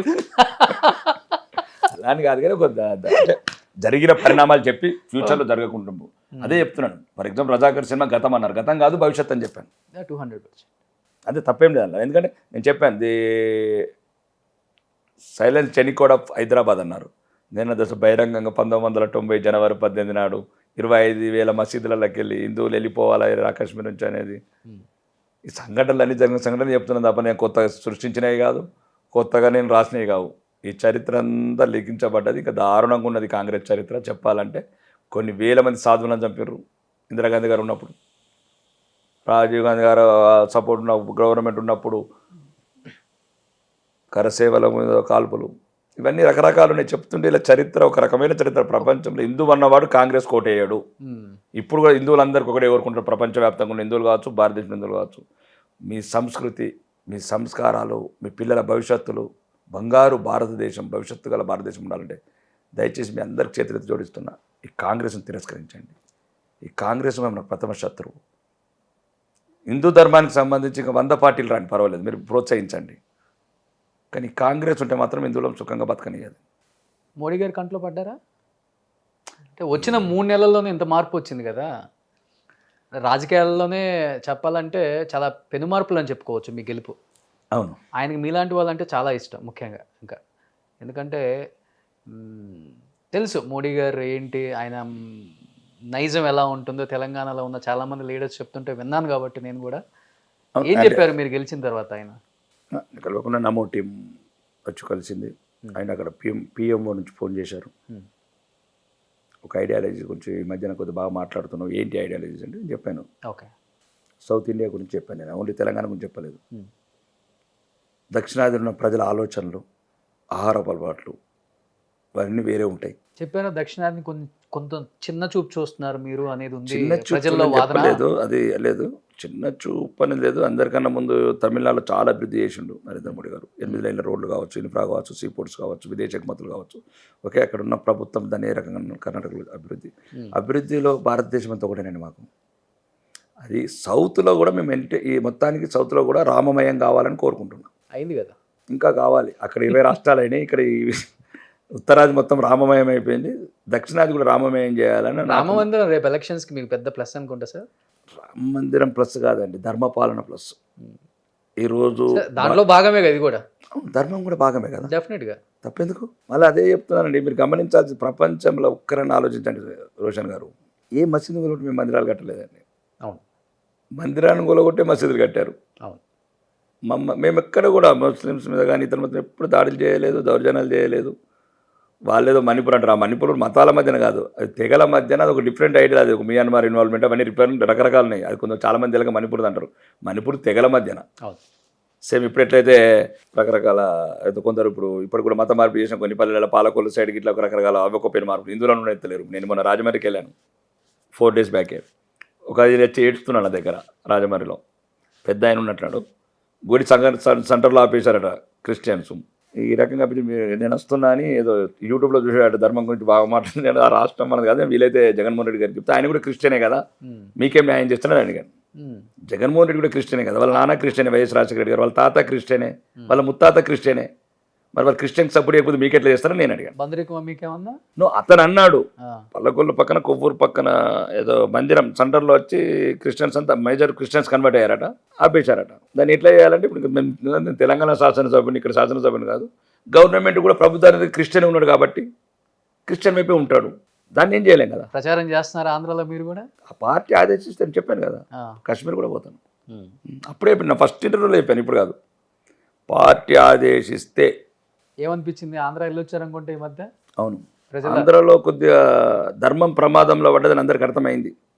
ఎందుకంటే ఇక్కడ ఉన్న ప్రభుత్వం ఉంటే నాండాను ఇది కూడా ఏదో పోలాండో అయ్యేటట్లున్నది, మందిరాలకు బదులు చర్చలే కనబట్టి ప్రతి వీధిలో చర్చలే అయిపోయినాయి. కొద్దిగా ఎక్కువ ఉన్నట్లది, క్రైస్తవ మతానికి ప్రోత్సాహం ఎక్కువ ఉన్నట్లది. నిజంగా కూడా ఇదంతా మీరు అందరు ఇన్స్టెంట్గా జరగట్లేదు. ఇది ఎక్కడి నుంచి ప్రపంచంలో హిందూ ధర్మాన్ని చంపితేనే ప్రపంచ శాంతి అల్లకొల్లం అవుతుంది. మీరు అంటే దాన్ని మనం తప్పుగా కూడా అనుకోకూడదు కదా సార్, ఎందుకంటే ఎవరు మతాన్ని వాళ్ళు పెంచుకోవాలనే చూస్తారు. తప్పలేదు, నేను అదే అంటున్నా. పెంచుకున్నప్పుడు నీకు కూడా తెలాల నువ్వు తగ్గుతున్నావు అని, తగ్గినప్పుడల్లా నువ్వు అపమానం పాలవుతున్నావు. నువ్వు మళ్ళీ మీకు చెప్పిన శాతం మీద ఇతర మతస్థులను ఏమంటలేను. రక్షణ శాఖ మాజీ కార్యదర్శి పేరు చెప్తాను ఫోన్లో, అమెరికా రక్షణ శాఖ సెక్రటరీ, భారతదేశం దృఢంగా ఉంటేనే ప్రపంచం ప్రశాంతంగా ఉంటుంది అన్నట్టు మీరు గమనించాల్సి. ఒకవేళ నరేంద్ర మోడీ గారి నాయకత్వం ఈరోజు లేకపోతే 3వ ప్రపంచ యుద్ధం వచ్చేది. మీరు భారతదేశం గురించి ఆలోచిస్తున్నారు. ఆయన చేసిన దౌత్యం ప్రపంచంలో ఎవరు చేయలేదు ఇప్పటివరకు. ఒకవైపు ఇస్లామిక్ కంట్రీస్ని ఇజ్రాయెల్తో కలిపాడు, ఒకవైపు అణుయుద్ధంని ఆపాడు. నేను చెప్పలేదు అని CNN మొన్న నేను చెప్పింది అమెరికన్ డిఫెన్స్ సెక్రటరీ చెప్పింది. ఇది భారతదేశం ఎంత దృఢంగా ఉంటే ప్రపంచ శాంతి ఉండాలంటే భారతదేశం దృఢంగా ఉండాలి. భారతదేశం దృఢంగా ఉండాలంటే హిందూ సమాజం జాగృతంగా ఉండాలి. ఇప్పుడు మీరు గమనించండి, ఇది జరుగుతూనే ఉంటాయి. ఇప్పుడు నేనున్నాను ఎట్లా, నాకు ఇతర మతస్థుల మీద కోపం లేదు, దర్ ఆల్ మై ఫ్యామిలీ, వాళ్ళు మమ్మల్ని అనుకునే చాలు. ఇప్పుడు మన ఎవరు ఇంటర్వ్యూ అడిగారు, మీరు క్యాప్ పెడతారా అని అడిగారు. ఏది పెడతాను, అక్బరుద్దీన్ నసరుద్దీన్ బొట్టు పెట్టుకోమనండి, తప్పేముంది. మమ్మల్ని అడుగుతారు ఏంటండి హిందువులు అంటే, ప్రతి ఒక్క ఈ మీడియా కూడా చూడగలం మేము యాంకర్స్ కూడా. ఇప్పుడు మీరు అన్నారు కదా, ఇప్పుడు నేను చర్చలకు ప్రేయర్ చేస్తాను, ఒకసారి దేవాలయంకి రమ్మనండి అలా. మీరు వాళ్ళని అడిగారు ఎందుకు ఇట్లా? మేము దేవుళ్ళు అందరూ ఒకటి అంటున్నాము, కాదు వాళ్ళు వేరే దేవుళ్ళు లేరు, మా దేవుడు ఒకటి అంటున్నారు, వాళ్ళని అడగారు ఎందుకు అట్లా? ఇప్పుడు నేను రెడీ ఉన్నానండి, చర్చ్కు పోయి ప్రేయర్ జీసస్ని యాక్సెప్ట్ చేసి మొక్కుతాను, వాళ్ళు మా దేవాలయంకి వస్తారా? నేను నారాయణమూర్తి అన్న ఒక మంచి మాట చెప్పాడు, ప్రపంచంలో హిందువులు ఒక్కలే అమాయకులని, దర్గాలకు మొక్కుతారు, అల్లాకు మొక్కుతారు, హిందూ ధర్మం అన్ని యాక్సెప్ట్ చేస్తాను. రైట్, నేను అదే ఇంత మంచి ధర్మాన్ని నిర్మూలించకండి అని కోరుకుంటున్నాను ఇతర మతస్థులకు. రైట్, మీరు అన్నది ఇదే. మీరేమన్నారు? అన్ని యాక్సెప్ట్ చేస్తారు. ప్రపంచంలో ఏ మతం లేదు ఇంత ధర్మ మతం, కర్మ సిద్ధాంతాన్ని నమ్మిన, ప్రపంచానికి శాంతిని ప్రబోధించిన నేల ఇది. గౌతమ బుద్ధుడు కావచ్చు, నలంద విశ్వవిద్యాలయం. దానికి అర్థం ఏంటంటే వాళ్ళు తక్కువ చేసి చూడరు రేకులని కూడా. నేను ఏమంటున్నా అదే చెప్తున్నాను. చర్చికి వెళ్తారు, మసీద్కి వెళ్తారు, అన్ని దర్గాలు అన్నీ అన్ని వెళ్తారు. నేను అదే చెప్తున్నాను. కడప దర్గా ఉంది, అవును, ప్రతి ఒక్కళ్ళు సందేశిస్తారు. రజనీకాంత్, కమల్ హాసన్, ప్రతి ఒక్కళ్ళు. నేనేమంటున్నాను, నేను ఇదే అంటున్నాను, మేము ఎట్లయితే మిమ్మల్ని అందరిని ప్రేమిస్తున్నాము, దయచేసి మమ్మల్ని నిర్మూలించకండి. ఇది ప్రేమగల జాతి, ప్రేమగల మతము, దైవత్వం ఉన్న దైవం ఇది. మీరు దైవాన్ని నిర్మూలించుకుంటున్నారు, దైవ సంభూతులైన హిందూ ధర్మాన్ని నిర్మూలిస్తున్నారని క్రిస్టియన్ సోదరులకు, ముస్లిం సోదరులకు చెప్తున్నా. ఇదే నేను చెప్తున్నది, మీరు గమనించాలి. యాంకర్స్ కూడా క్రిస్టియానిటీకి చెప్పండి, క్రైస్తవులకు ఎట్లయితే హిందువులు మిమ్మల్ని మొక్కుతున్నారు, దయచేసి మీరు కూడా, మీరు ఆ మతం నుంచి మారిన వాళ్ళు, మీ పూర్వీకుల మతం ఇది రావాలి. వాళ్ళకి తెలియాలి ఈ మతం వాళ్ళది, వాళ్ళ తాత ముత్తాతలది.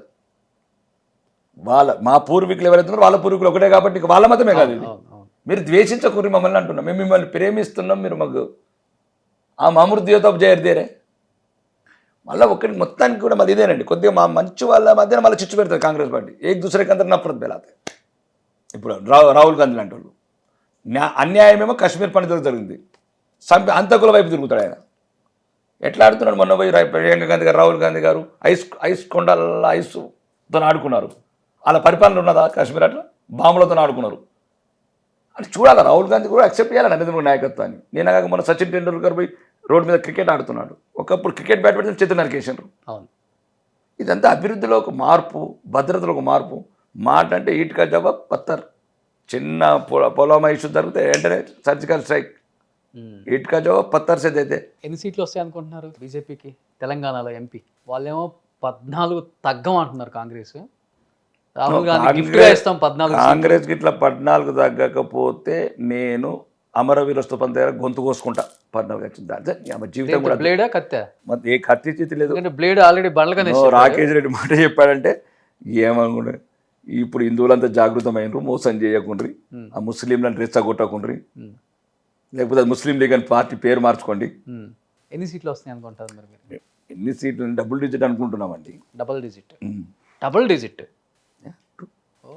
గెలుస్తాం. మల్కాజ్గిరి గెలుస్తాం, నిజామాబాద్ గెలుస్తాం, కరీంనగర్ గెలుస్తాం, చేవల్ల గెలుస్తాం, మహబూబ్ నగర్ గెలుస్తాం.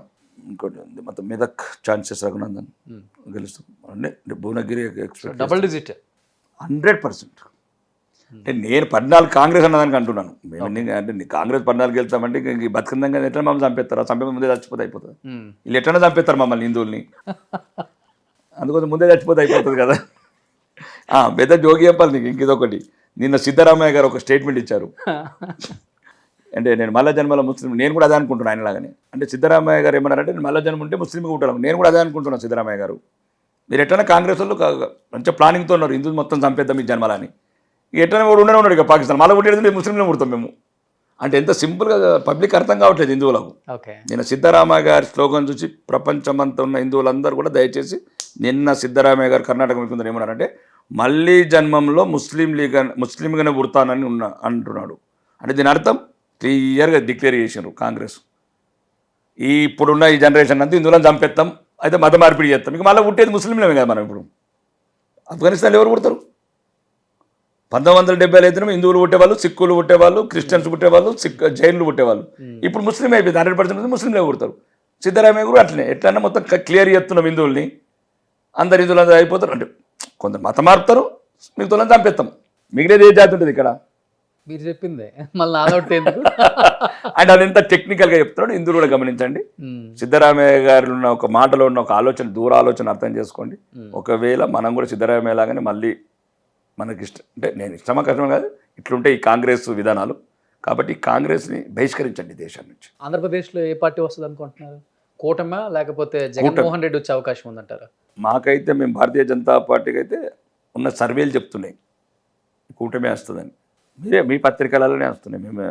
మీరే మాకన్నా ఎక్కువ మేధావులు కదండి, రీసెర్చ్లు చేసి పేపర్లు రాదంటే. మేము కూడా మీలాంటి గొప్ప మేధావులు కలుస్తాం కాబట్టి మాకు మేము కూడా ఇట్లా ఛానల్స్ చూసి మీలాంటి యాంకర్ చెప్పిన దాన్ని బట్టి ఆంధ్రప్రదేశ్లో వస్తుందని అన్నారు. సో లాస్ట్ అండ్ ఫైనల్గా చెప్పండి రాకేష్ రెడ్డి గారు, ఇంత చూశారు, లైఫ్లో ఎన్ని కష్టాలు పడ్డారు, సుఖాలు పడే టైంకి మళ్ళీ రాజకీయాల్లోకి వచ్చారు, చావటానికైనా సిద్ధం, చంపడానికైనా సిద్ధం, దేనికైనా సిద్ధం అని బరితెగించేశారు. వాట్ ఈజ్ లైఫ్ అంటే ఏమర్థమైంది మీకు? ఇవి ఒకటి, ఇప్పుడు మీరు యాంకర్ కావాలనుకోవచ్చు, యాంకర్ అయ్యారు. అంటే మనం కొన్ని అనుకోని జరుగుతాయి జీవితాలలో. ఒక ముక్కలో వాట్ ఈజ్ లైఫ్ అంటే ఏం చెప్తారు అసలు మీరు? పోరాటం. జీనా హై తో మర్నా సిక్కో, కదం కదం పర్ లడ్నా సిక్కో. బస్ బతకాలంటే పోరాటం నేర్చుకో. ఇప్పుడు ఒక రాజకీయ పంత ఎన్నుకున్నాం కాబట్టి ఇంకా జాతి, ధర్మం, ఇతర మతస్థులకు ఇబ్బంది లేకుండా, ఇతర మతస్థులతో మాతో పాటు సమానంగా తీసుకెళ్తూ అభివృద్ధిలో